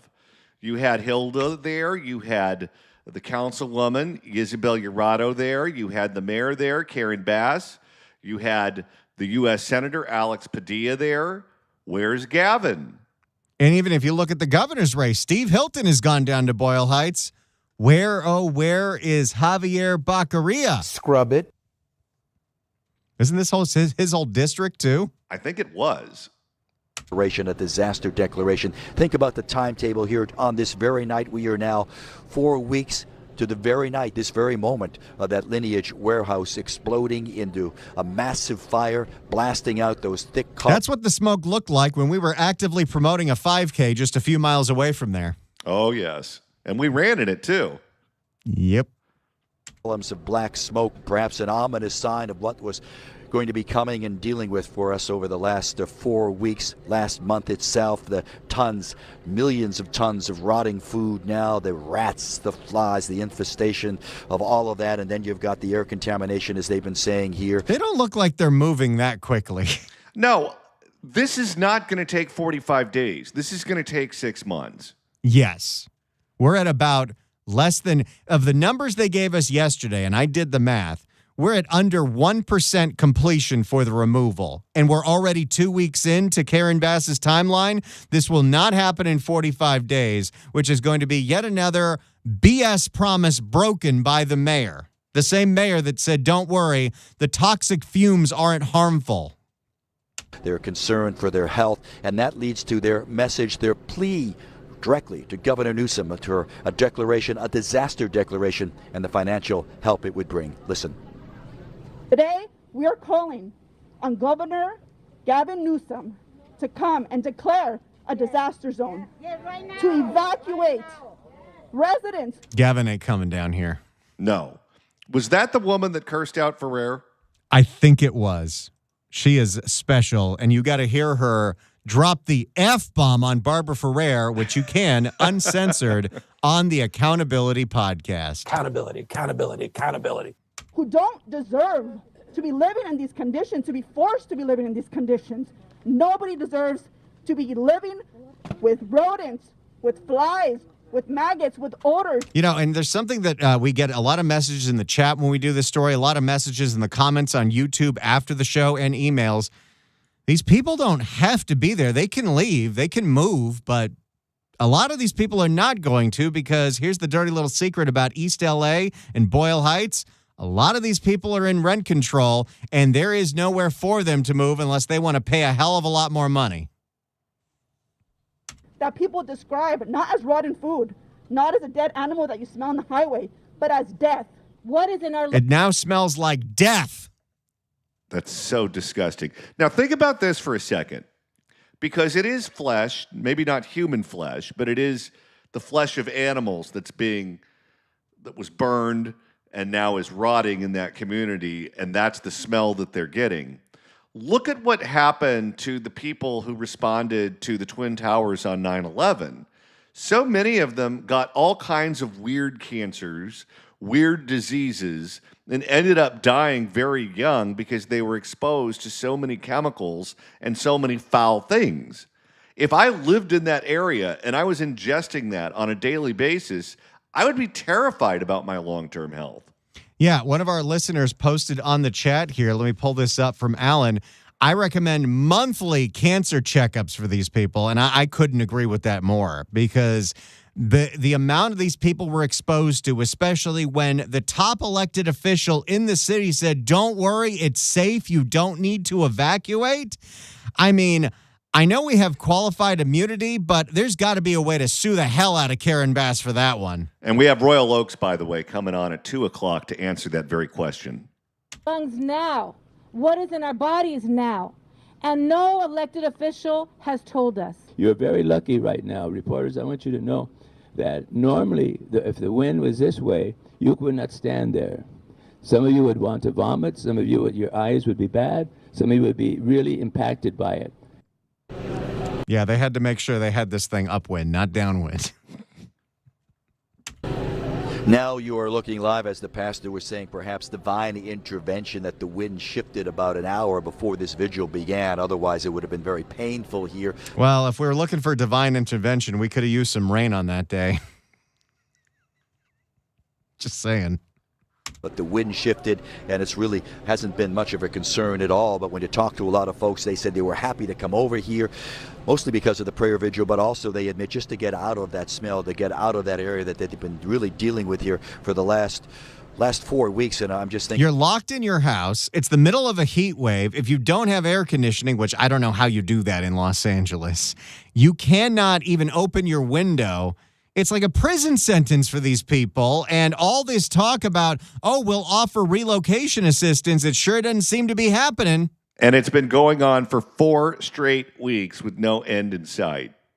Phil and Christine, you think about how bad it's been. We've been there, many of us have been there dealing with it, but when you have this heat and you have the humidity that the folks have been dealing with the last couple of days, that really ramps up a lot of the pain, a lot of the anger, and they're just hoping at this point that since they haven't gotten, as they put, any response, any hope, any help, as they say, from the city, from the county, they're hoping now Mayor Governor Newsom will step in and finally get the ball rolling to get some financial assistance and an evacuation in this area. What do you think would happen to Gavin if he went to go walk through the streets of Boyle Heights right now? Oh, I think he would get the same treatment as Barbara Ferrer and Karen Bass, which is why he's not down there. There you go. That is the latest on the disaster that is still going on every single day in this very slow cleanup in Boyle Heights. It's a segment we call... You can smell it right here. It's the John Phillips Show.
It's the John Phillips Show. 800-222-5222 is a telephone number. Usually Johnny's the one that gets the mean comments about his appearance with the hat, but no. Dan writes in, Randy and those promo stills, that's the worst 70s shirt I have ever seen, LOL. That is like my favorite shirt that I got from the fancy gentleman store, Lancaster, New York in Santa Fe. It is paisley, and I love it. But, taste is subjective. If you're watching us on YouTube, make sure to click that like button. Randy, how many likes are we at right now? Let's check the board right now. We are currently at 172 likes. So hit that like button. It really, really, really helps us out because YouTube sees that. They're like, people like this show. We should start pushing it out to more people. And then it shows up on more people's feeds, and then they check out the show. And then, someday I guess we make money off of this. I have no idea, but we really appreciate it. We get a nice dopamine boost from knowing that we're getting all kinds of likes. So let's keep that going. Coming up after the news at 2, KABC legal analyst Royal Oakes joins us, so make sure you stick around for that. But first, we have an update for you on a story that is generating a lot of buzz on, Randy, your Instagram page. Okay, so this is kind of wild. Yesterday, as we usually do, we end up talking about a report from our buddy Matthew Seedorf. Matthew Seedorf, the reporter at Fox 11, is just incredible. And he was down in Woodland Hills for a big ribbon cutting of this new development that's going to offer 3,000 units of, they say, senior housing for the homeless in Woodland Hills. And Matthew Seedorf and his reporter and his camera guy caught Karen Bass saying what she usually says at these things, that, hey, don't you just think that all the homeless are on meth. They're on meth for a reason. They need it for protection. They need to stay awake at night. Otherwise, they'll get assaulted. We played that on the show yesterday. My little software here created a clip for it, and I post clips from this show on all of our social media feeds, but I posted one on my Instagram account at Randy Wang Radio, and I'm not sure why. Maybe it was just the right time, but currently that clip has 25,000 views. It's been reposted 99 times. It's been shared on people's stories 795 times, and it has 223 comments and 1,000 likes. So help share that thing, because apparently we're like on the verge of going viral. That's at my Instagram at Randy Wang Radio. In the meantime, Matthew Seedorf, who is the origin of all of this greatness, he put out a fuller version of that Karen Bass interview. Let's go to the tape. We interviewed Mayor Karen Bass after her announcement of a new $2 billion... Oh, yeah. Follow Seedorf on his YouTube channel at Reporter Matthew, because he is the best. Low-income high-rise for seniors in Woodland Hills. It was a quick interview. Her team made us promise that we would stick to that topic. But during her announcement, she mentioned something about the homeless using meth for protection to stay up at night. Here's a clip of that during her speech and our raw interview. People say to me, well, the only people on the street are mentally ill, are using drugs. And what I always say to people is, you sleep out there for a couple of weeks and tell me your mental health is the same as it was before you lost your housing. You sleep out on the street for a couple of weeks and tell me that you're not using something to stay sane, or use meth so that you don't go to sleep. Wait, you use meth to stay sane? No, she thinks meth to the homeless is like spinach to Popeye. It gives them superhuman strength. Well, sometimes it does. It also gives you a weird urge to start digging holes. I can't explain that one. Protect yourself. And these are the circumstances facing the situation on our streets. We heard you say something about the meth use tonight. I think some people might, obviously it's an issue that a lot of people will debate on. People on the street. I'm sorry. You said that people are on the street using meth for protection? Well, no, what I said is, no. What I said... No, that is literally what you said. Almost word for word. What is that I know that people have used meth to stay awake at night so they don't fall asleep because they're worried about being assaulted. So is what she's insinuating the homeless need meth to stay awake because the majority of the people in encampments are rapists? What she's saying is that people live on the streets not because they're addicted to drugs and they've exhausted every branch in their social network. She's saying that people move into the encampments because of the high cost of housing. And then once they move into the encampments, they start taking meth so they can stay up late at night so they don't get raped. Wow. Meth is not protection. Yeah. That's not protection. You just said that. That's And by the way, it's great having the context that Bass's people said only talk about the development. She's so pissed off right now. She did not expect this question, even though it is relevant to what she was talking about because she just said it. to stay awake. But it's just another example of why we have to get people off our streets. So when are you going to start doing that? Didn't she say it would be done by now? She said we would end street homelessness by 2026. John, what year is it? 2026. They also said we'd have a people mover by 2026, and we don't have that either. Actually, they said we'd have that by 2023. People do you think are using meth for that purpose? Oh, I don't know. You know, I mean, I do not know that, but I do know that that happens. I know that anecdotally. I've never done a survey to ask people, are you using meth to stay awake at night? But I've heard many anecdotal stories. You know what I think we need to do? I think we need to have a challenge. I think since Karen Bass thinks that meth is safe, and since Barbara Ferrer thinks that the only problem with fentanyl is that you don't have enough Narcan, we should have them live on camera doing fentanyl, doing meth, just to show us how safe these drugs really are. She's talking about meth like it's Red Bull. That's what she's treating it like, not realizing that it is such a disastrous, dangerous drug that actually causes a lot of the mental illness that's out there. You want to talk about the chicken or the egg theory? How many people were crazy before meth, and how many people were crazy because of meth? Remember that episode of Saved by the Bell when Jesse got addicted to the caffeine pills to stay awake at night to study for the test? I'm so excited. I'm so scared. All right, we got one more hour coming up on the John Phillips Show. Royal Oaks legal analyst extraordinaire joins us next. Don't you go anywhere.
We can agree to disagree, but our views are unapologetically right. It's the John Phillips Show. And we continue at 2:05 in the afternoon on the John Phillips Show.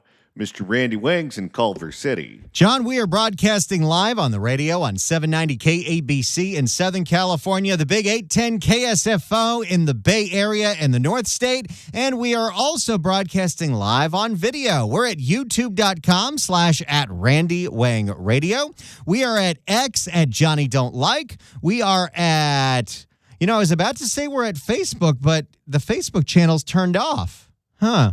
What's the deal with that? Corporate. I don't know, but that's a good one. The bureaucracy is real. You know what that means? I could turn on some other channels right now. Should I turn on the TikTok? Maybe. I'm going to see what happens if I just do that. Let me go to the TikTok right here. I'm just going to turn it on, and we're just going to see what happens, although we might have to start doing makeup tutorials. But the big one is the youtube.com/@Randy Wang Radio. You got to put that at there first. We got a lively chat room where now everyone is making fun of my Paisley shirts from Santa Fe. We're having a good old time. You can like the show. You can subscribe. You can hit the share button. And after we're done at 3 o'clock, there's tons of on-demand content on the channel that you can enjoy all day and night long. 800-222-5222 is the telephone number. 1-800-222-5222. It is our pleasure to welcome our next guest to the program. He is the ABC News legal analyst. He's also the author of the Two Lawyers Walk Into a Bar Substack column and co-host of the podcast Too Many Lawyers. Royal Oaks, welcome. Thanks, John. You make me sound like a busy guy. Congratulations, guys, on all the new developments, the video, and I hear you talking about the like buttons. A piece of advice. You should have a button where people like you and Randy, but they don't care much for me, because otherwise I'm going to cut into your numbers. No, if what we need for you, Royal, is a love button, because we love our Royal Oaks. That would be nice. All right. Well, there's so many topics to get into. Let's start out with Boyle Heights. Residents in Boyle Heights say that they're bleeding from the nose and have lungs that are filled with fluid thanks to the toxic fire and smoke that is burned for days on end at the cold storage facility.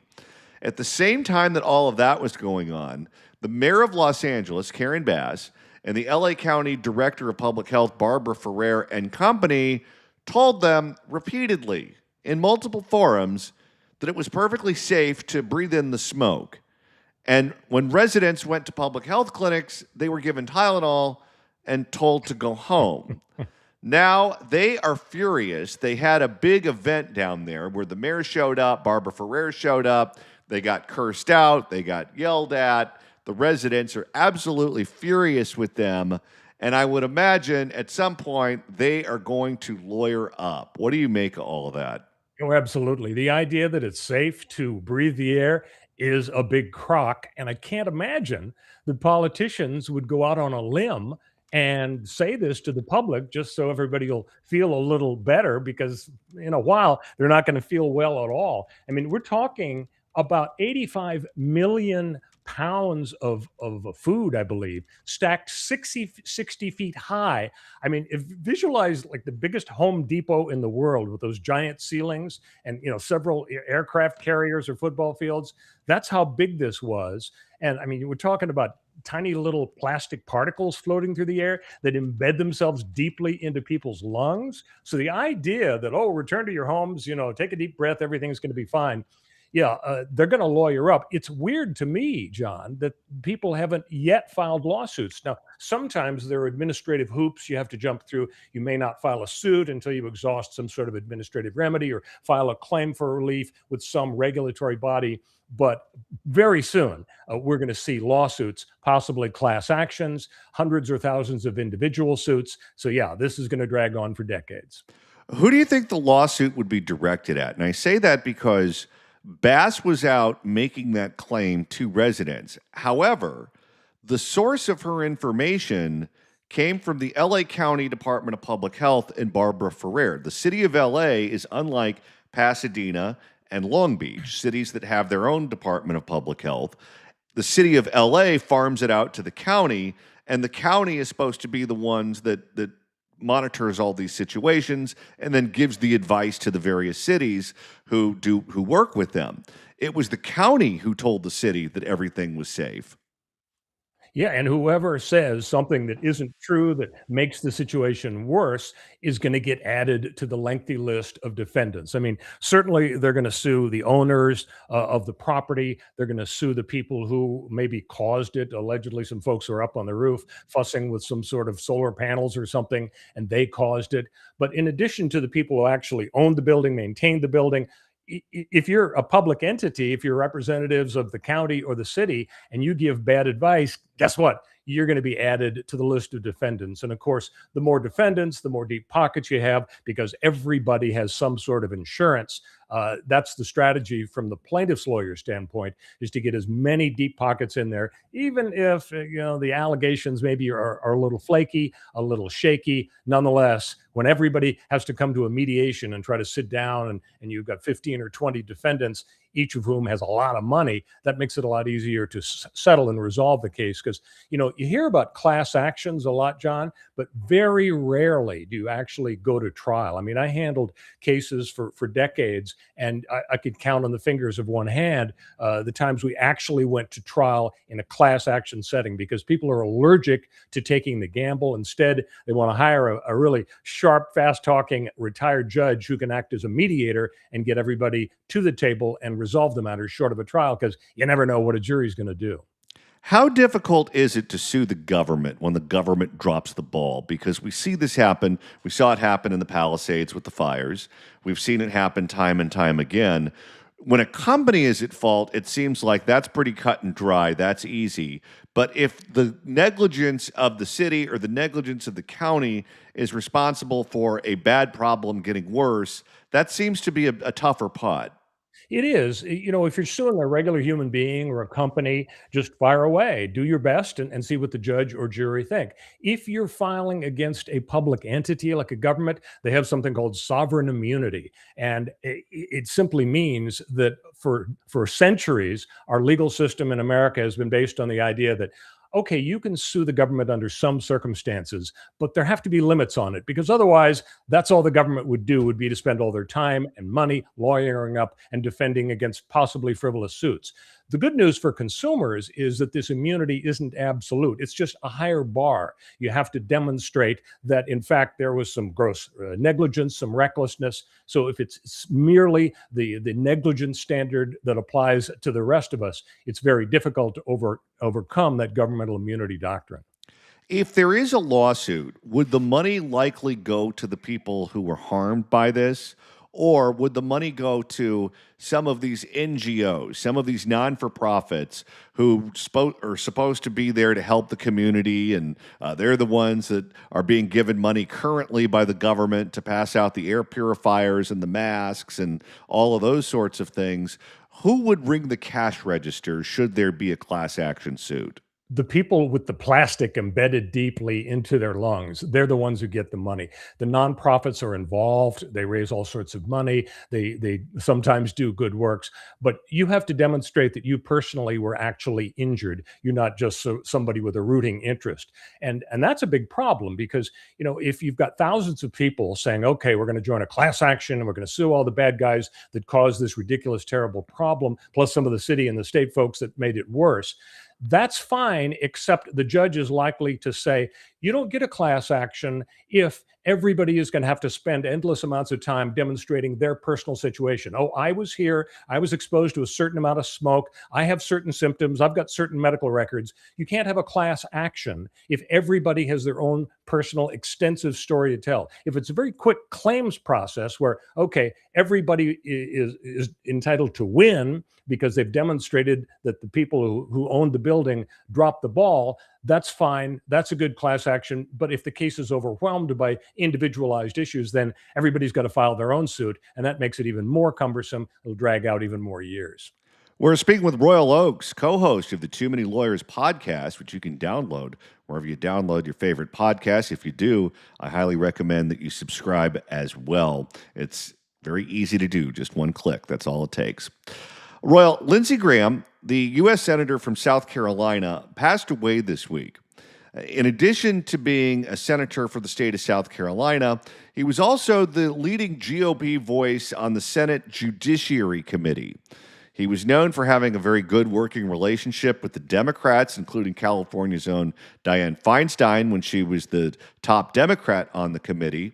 And he's had the ability to get President Trump's picks through that committee and confirmed and ultimately put on the bench. He's had a very good track record with that. He would also frequently break ranks and vote for Democratic nominees when there was a Democrat in the White House, including Supreme Court Justice Elena Kagan, who had a lot of kind words about Senator Graham after he passed away. Now that Graham is gone, he'll obviously be replaced on that committee. Where do you see that committee going without him there? Do you think we're going to see a more combative Judiciary Committee without the likes of Lindsey Graham and Dianne Feinstein? Yeah, I think we are, and it's kind of a scary prospect. As you say, Graham was an interesting character. He was in the Senate for so long, a couple of decades plus, that he knew everybody on both sides. And even though he came across as a real staunch advocate, a combative, partisan kind of guy, a lot of people who aren't big fans of Justice Kavanaugh will remember how hard Lindsey Graham worked, and he led the fight attacking the people who made accusations against Kavanaugh. He also flip-flopped on Trump's right to appoint certain people to the court. But as you say, he was only one of 5 Republican senators who voted for Kagan, and his attitude was, look, elections have consequences. This is a Democrat president who wants Justice Kagan. I'm going to go along with it because there isn't some huge reason not to do it. So the bottom line is I think it'll be more contentious. We live in such a partisan, polarized era that, the Senate Judiciary Committee members aren't immune to this. So it'll be too bad that Lindsey Graham won't be there any longer as a moderating influence. And on the Democratic side, before she passed away, the Democrats dumped Feinstein as their leading voice on that committee because they thought she wasn't combative enough. They replaced her with Dick Durbin, and then they thought that he wasn't combative enough. So they keep going through people like it's George Steinbrenner that's in charge. Well, that's right. And that's because politicians are big partisans. I mean, that's been their whole life is climbing the ladder to get to this apex. I mean, there's nothing higher than the United States Senate other than vice president and president. And so that's the climate we have seen. And I think it's now just going to get a little worse because Lindsey Graham isn't involved. We're speaking with Royal Oakes, co-host of the Too Many Lawyers podcast. Royal, ICE, Immigration and Customs Enforcement, will apparently pause traffic stops for now. This is reported by Fox News. U.S. Senator Susan Collins, a Republican of Maine, says that she was the one who negotiated that change with ICE. Is this a win-win for Collins and ICE, or is this a sign that ICE is going to slow down immigration enforcement? Well, I think it's helpful to Senator Collins, as you've reported. She's facing a tough problem getting reelected. She's been there for a few decades. A lot of Mainers, as they are called, are pretty liberal, and they're not fond of the fact that even though she's sort of talked like a moderate, like she's been seen as, along with Murkowski and a few other centrist moderate Republicans, they sometimes move against Trump. Nonetheless, a lot of people in Maine think that she's just basically a handmaiden for Donald Trump. So for her to be able to say, hey, look, I know about the shootings. We've had deaths in Minnesota. We've had deaths in Houston. Now we've had a death in Maine.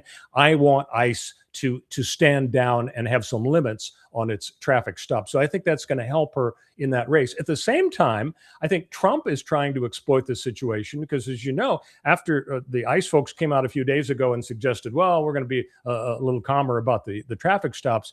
The next day, Trump said, no, this is a wonderful tool for us to go after the bad guys. The weird thing, John, is that, when people think about traffic stops, whether you're ICE or not, you can't stop somebody just because you're an ICE guy who looks at the driver and says, well, he looks like an illegal Mexican person to me, I'm going to stop him. That's an illegal stop. You have to have probable cause to think there's something wrong. Do they have some kind of contraband or drugs, or is their license plate obscured? Did they violate a traffic law? So the weird thing is, the ICE personnel, they're not involved generally in traffic enforcement, like the sheriffs, the police, and the highway patrol are, but they are entitled to stop people if they have not a hunch based on race, but a rational reason to think there's something weird or illegal going on with this car. And then when they stop them, if they realize, oh, we have an undocumented alien here, then they're entitled to take steps to process them through the system. And Donald Trump's goal is to have a very intimidating, scary environment. They want thousands of arrests every day around the country to send a message. If you're here illegally, self-deport, we'll give you a nice check, or if you don't, we're coming after you. And when you go back to that Maine Senate race for a moment, the Democratic candidate who won the primary, who is no longer the nominee, Graham Plattner, comes from the left wing of the Democratic Party. And you look at some of these people who are affiliated with the DSA, who are winning some of these Democratic primaries, and they don't want ICE to throw the brakes on certain tactics. They do not believe that ICE should exist. They do not believe that the border should exist. They believe fully in open borders. Well, that's right, and that's the dilemma the Democrats face right now. Is you and Randy have talked about a lot recently. I mean, with so many people saying things like "abolish for the police" and "no more borders" and "no more prisons." This is music to the ears of people who are partial to the Democratic Socialists of America. And a lot of Democrats are panicking, saying, we had a really good chance. The out of power party generally does really well in the midterms in a president's second term. So we're going to clean up. But if the nation that isn't really sympathetic to Democratic Socialists of America sense that this is the drift of the Democrat Party, then it may not be such a happy day the first Tuesday in November for Democrats after all. Royal Oakes, co-host of the Too Many Lawyers podcast. You can also read his column, Two Lawyers Walk Into a Bar. That's available at Substack. Royal, thanks so much for stopping by. A pleasure as always. You bet. Thank you. It's the John Phillips Show.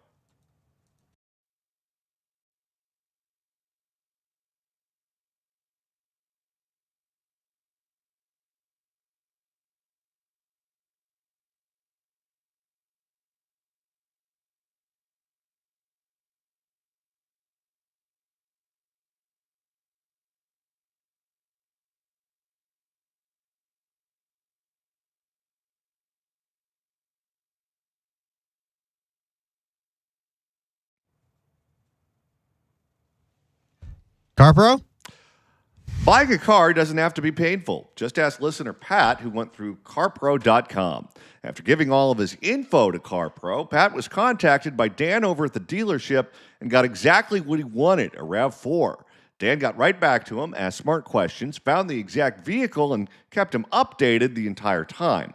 When he picked it up, Dan greeted him personally, introduced him to the team, and took him on a full test drive. Then they spent 30 minutes together after the sale, showing him all the features, the cameras, how to set everything up. He said it was the easiest car buying experience he's ever had, and he got great pricing too. He's already recommending CarPro.com and the dealership to all of his friends and coworkers. If you want that kind of concierge VIP treatment and great pricing, go to CarPro.com, or you can call or text message Tom Haynes, the head honcho, directly on his cell phone at 818-435-6797. That's 818-435-6797. CarPro.com.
It's the John Phillips Show. 800-222-5222 is the telephone number. 1-800-222-5222. If you'd like to email the show, you can do so at johnnydon'tlikeshow@gmail.com. That's johnnydon'tlikeshow@gmail.com. And Randy, if you want to watch the show live, participate in the chat, and hit that like button, which we've already over 200 likes. That's fantastic. We'd love to have more before we hit the 3 o'clock hour. You can do that quite easily. I'm not surprised we got over 200. Those were all for Royal Oaks. Royal, you helped us out, buddy. We are broadcasting live at youtube.com/@RandyWangRadio, which, by the way, we just passed 2,800 subscribers on that channel, so thank you very much. We're also on X at Johnny Don't Like. Usually we're on the Facebook pages for the radio stations, but for some reason we got kicked off of those, and I don't know why. I'll find out after the show. So I currently have us on my Facebook at Randy Wang, and we have 2 whole people watching on my TikTok. But that might be more people than we have watching on the Twitch. We're at the end of the month, we're going to reevaluate which of these channels people actually watch, and we're going to put our resources into those. With the plan that I have, I can push us to 5 places at once. But the YouTube one is the most fun because that's where all the people are hanging out in the chat room, mostly making fun of my Paisley t-shirt that I got from Santa Fe that I love. Say all you want about it. I love that shirt, and so does my wife. We're having a lot of fun in here. That like button means a lot. So hit it, smash it, and share the show. And if you didn't get a chance to watch us live, the whole thing is on demand after the show on the channel, and I will put up specific segments. Watch them, share them, tell all your friends. And, of course, we're trying to get 2,500 subscribers to the Accountability Podcast, because when that happens, you can have access to our soundboard. We have a brand new listener soundboard that we want to give to you. You'll be able to play all top 100 drops of the show, which includes... Why do you have to watch porn in the living room? I put this thing together. I had to pay actual money, like $60 to make this thing a reality. So we need some love. And the way that we're going to give you this soundboard that you can use forever, whenever you want, download all the sounds, play them on your own radio show. I don't care. But we need to get 2,500 subscribers on the Accountability Podcast. If you've already subscribed, that's great. Get your wife to do it. Or get your friends to do it. We're currently at 1,189, so we're like halfway there. When we get to 2,500, you're going to get that soundboard for free, and you're going to be able to use it all you want, all the drops, including Cecily Myart Cruz. And I want you to be all the way pissed off. All right, we've got a half hour to go. Don't you go anywhere.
Hey, everybody, it's time for the Weekend Review, brought to you by our friends at Sterling Venue Ventures and where music meets the soul.com. Sterling Venue Ventures, your local concert promoter, has some great entertainment coming your way.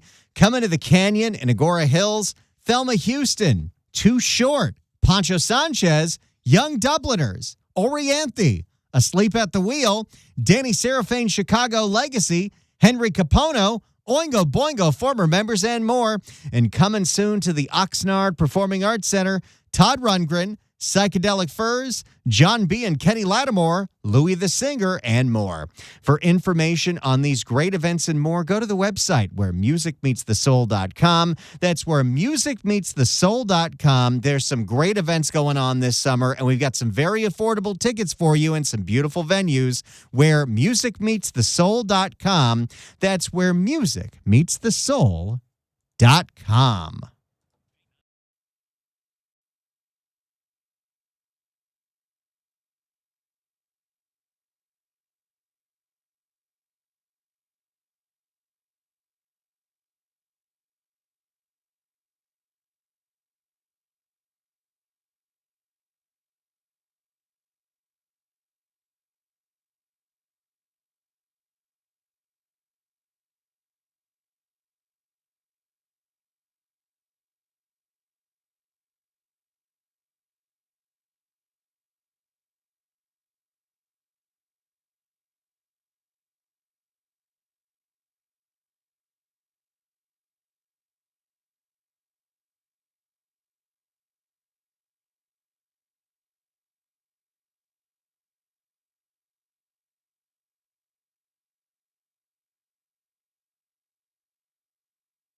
It's the John Phillips Show. 800-222-5222 is the telephone number. 1-800-222-5222. If you're watching the YouTube feed, please hit that like button. And comment on my Paley shirts in the chat. I like my shirts. I don't wear them to here. I wear T-shirts here. But when I'm out and about on the town in San Francisco or Santa Fe, I'm usually wearing something nice. All right. A new lawsuit has been filed against the California Parole Board. For more, here's Randy Wang. This is because the California Parole Board wants to change the definition of life without the possibility of parole. Great. For more on this, we go to a report from Fox 40 in Sacramento. Behind every story is a human being that lost their life and a family that has suffered irreparable devastation. But first, tonight, the Criminal Justice Legal Foundation is filing a lawsuit against the Board of Parole. The suit is aimed at stopping new regulations that could mean the release for some of the state's most violent criminals, including those serving life without the possibility of parole. Thanks for joining us here for Fox 40 News. And again, I said this before, I'll say it again. This is why you need the death penalty, because there is no such thing as life without the possibility of parole. If the political winds change in the state, they will let people out because that's what people who are left-wing want to do. If they're in charge and they have the ability to do this, they will do it. If you have the death penalty, that takes it away from them. 10 o'clock, I'm Riley Carroll in Tonight for Nikki Lorenzo. And I'm Eric Harriman. Fox 40's Rowena Shattuck joining us live at 10 tonight after hearing from multiple families who have lost loved ones and brings us their message for the parole board. Roe. The people that the parole board doesn't give two damns about. Nope. Well, Riley and Eric, for more than an hour in triple-digit heat, family members and relatives of those that have been killed, they stood in front of the parole board's building, making sure that their voices are heard and that their killers of their loved ones never get out of prison. It's worth remembering as you hear these insane ideas coming from the parole board. John, who appoints the members of the parole board? It's the governor. And Gavin Newsom, I'm sure, will be the first one to say it's fake news if you say that he's responsible for this. Maybe he's not directly responsible, but his awful appointees to those boards are. Without Gavin Newsom, this would not have happened.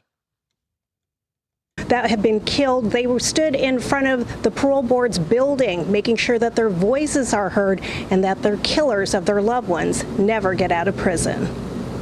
We are asking a court here in Sacramento to stop the implementation of regulations that they have adopted, not laws, regulations, that would create an entirely new process to allow the most dangerous and violent inmates out of our prison system, including individuals serving life without parole. And this is exactly like you said. This is what Gavin's press people are going to say. Gavin didn't sign any law doing this. This was just the parole board.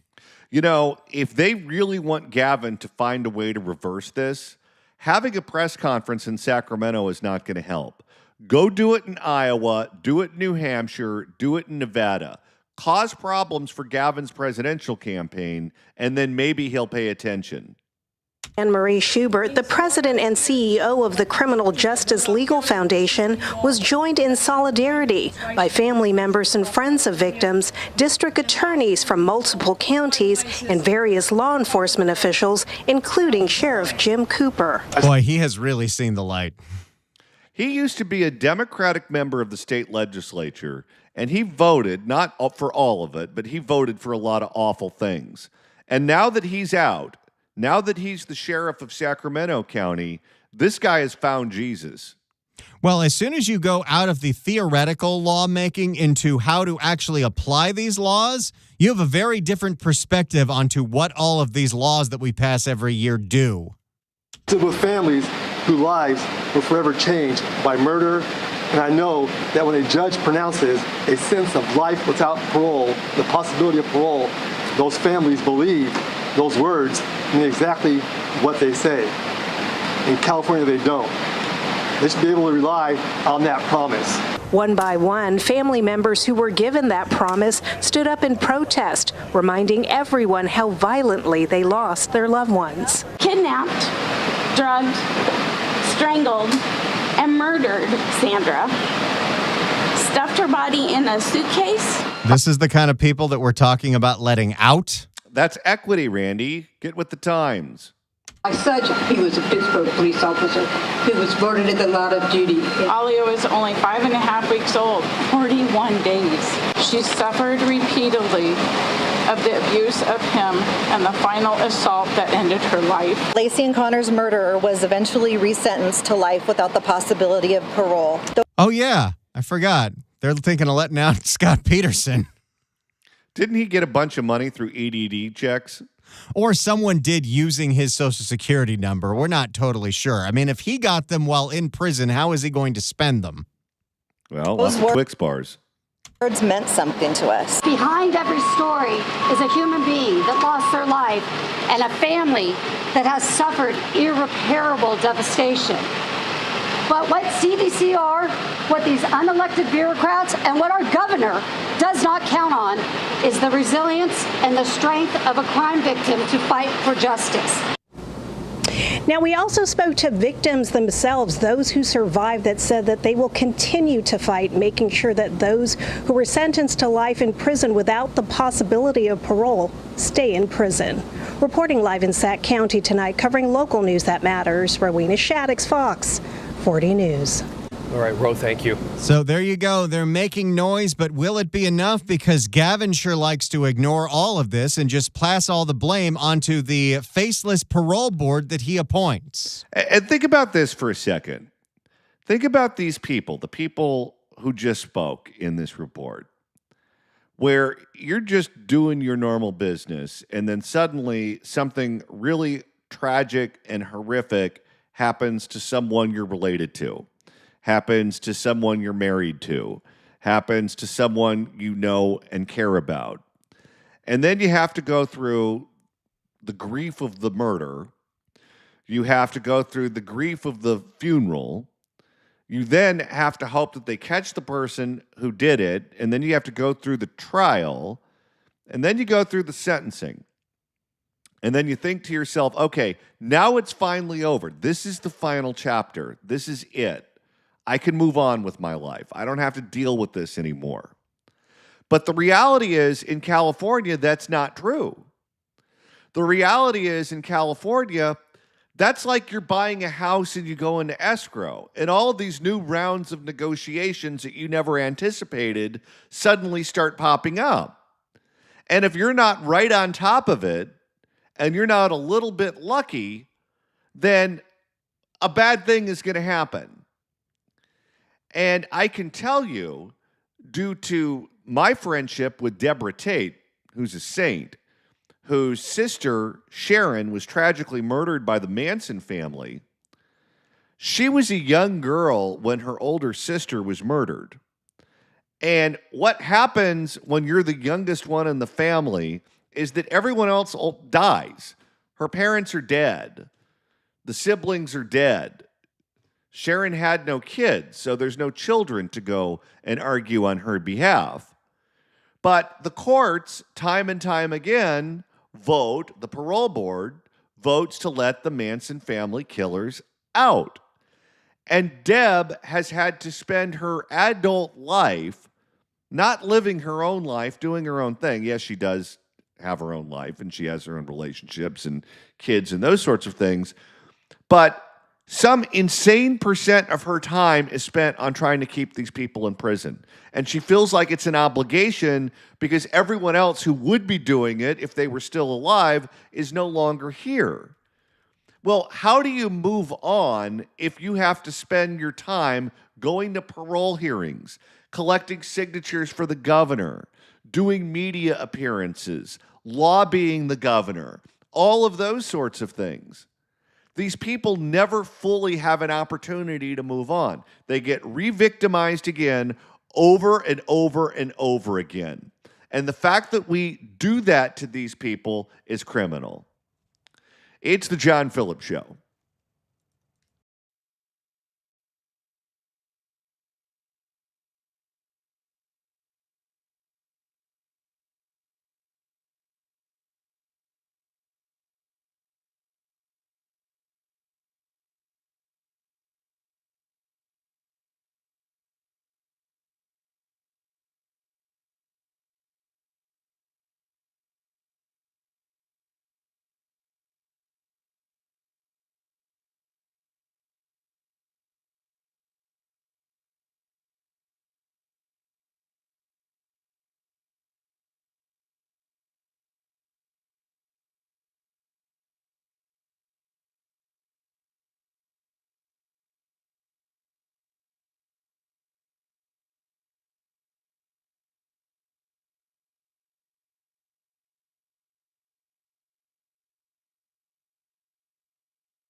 It's the John Phillips Show. 800-222-5222 is the telephone number.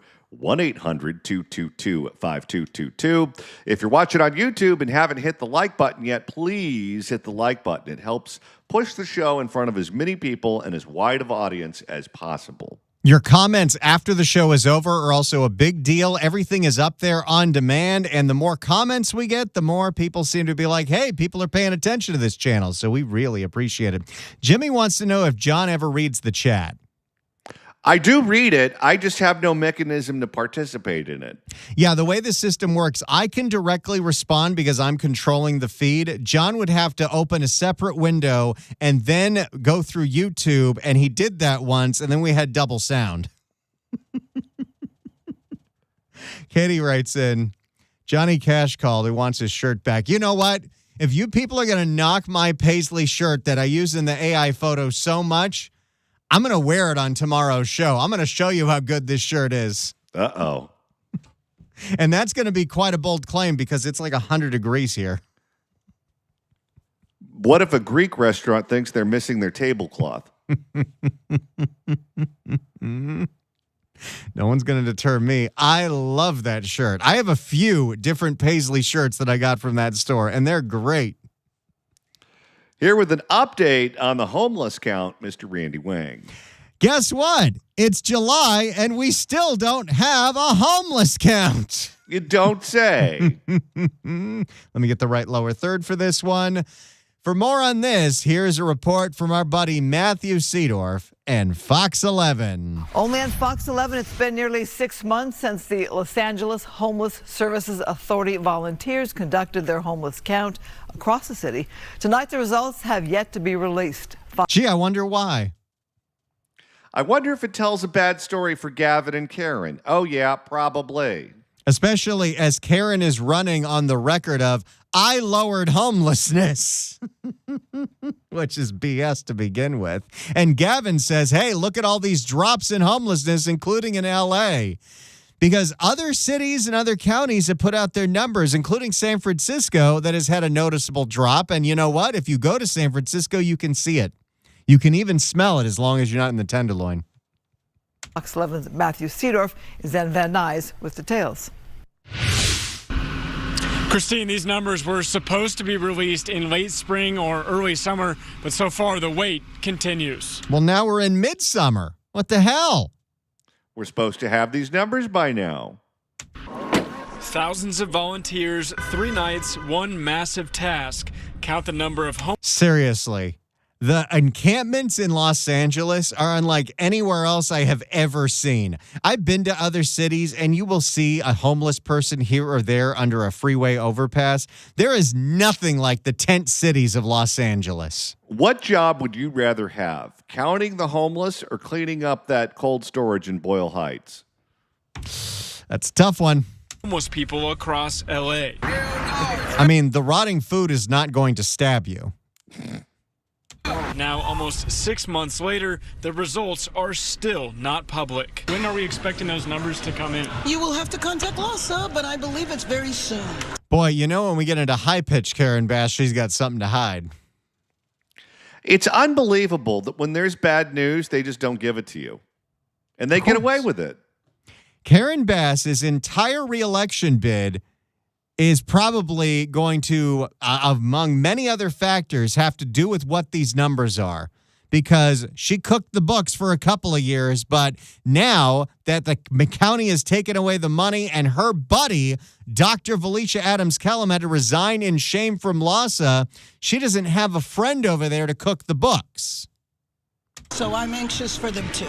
We did contact LASA. Their response, they expect to release the results soon, but their own website says the numbers should have come out in late spring or early summer, meaning right now LA County still doesn't know how many people were counted back in January. I'm definitely concerned. We've been concerned over the last year that the numbers might go up because of the cuts we've experienced and other changes. Sure, that's why. So she's going to blame LA's homeless problem on Trump. Oh, well, actually, this is going to be a couple of different things. She's going to blame it on federal cuts, but she's also going to blame it on the county defunding LASA and starting their own department. So we will see. The mayor's concern comes after LAHSA's interim CEO also warned during the January count that Interim because Karen Bass's buddy, Valicia Adams-Kellum, Valicia Adams-Kellum had to resign in shame after making $435,000 because she was writing checks from LAHSA to her husband's nonprofit, among a whole lot of other things in a whistleblower scandal where LAHSA had to pay $800,000 to settle it. Seems legit. losing funding could mean more people becoming homeless. When proven solutions lose funding, homeless... What are the proven solutions? Well, I wouldn't go to Los Angeles for them. Homelessness doesn't stay flat. It may rise. Since that count, LA County has redirected hundreds of millions of dollars away from LAHSA over concerns about financial management. And last month, the U.S. Department of Housing and Urban Development suspended LAHSA from federal funding, citing a record of fraud, failure, and flagrant mismanagement, and saying it abused hundreds of millions of tax dollars. Not only is that true, that's alliteration. Well, who even disputes that? Because isn't the county pulling away because of all of those things? Nobody can tell you where all the money has gone. Nobody has the receipts. Nobody can tell you where the money that's been raised for Measure H over the last 10 years, Measure Triple H over the last 10 years actually went. Because we know where it went. It went to a whole bunch of NGOs' pockets. And this is exactly what Spencer Pratt was running on. This was what he was calling out, this fraud. When they talk about waste, fraud, and abuse, this is a perfect example. After last year's audit, how do you respond to people that maybe feel like those budget cuts are justified? Right.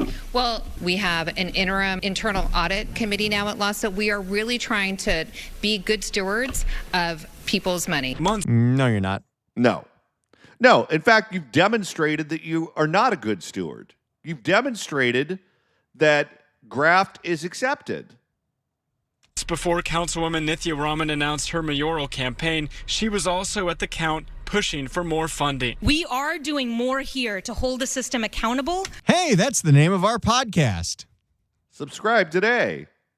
But we can't do it if you pull your dollars away. So far, Ventura, Orange, and Sacramento counties, as well as San Francisco, have all released 2026 homeless numbers. And look at those dates. Go back there a second. March, May. You're right. A lot of these are, hold on a second. It's not as easy to rewind on YouTube. Way. So far. There we go. Okay. March 20th, May 18th, May 13th, May 12th. We're now at July 16th, and we do not have the numbers for LA County. They said late spring, early summer. We're now in midsummer with no date in sight. Most of these counties got it done in May. Thank you, Cecily. That's one of the drops that's on the big top 100 drops board, but we need to get our subscribers up for that. Ventura, Orange, and Sacramento counties, as well as San Francisco, have all released 2026 homeless numbers. But in LA, the wait continues. So we're still wondering when these numbers could be released. The only answer we're getting is soon. Reporting tonight, Matthew Seedorf, Fox 11 News. So there you go. Once again, we are not releasing the homeless numbers, maybe, just maybe, because it's going to make the city and the county look really, really, really, really bad. They're delaying the inevitable. And if they decide that they're going to cook the books, they don't want to give us enough time to be able to prove it. Yep. And then they'll turn around and call us conspiracy theorists. All right, Randy, you mentioned the soundboard. If people want access to the soundboard, we have to get to 2,500 subscriptions on the Accountability Podcast. And it's free to subscribe. All you got to do is go to youtube.com/@accountabilitypodcast. I'm going to put the link in the chat right now. And if you have not seen this week's episode, well, now this show's over. You got nothing to watch, so check it out. It's a good one. All right, that's it for us today. We'll be back tomorrow at noon. See you then.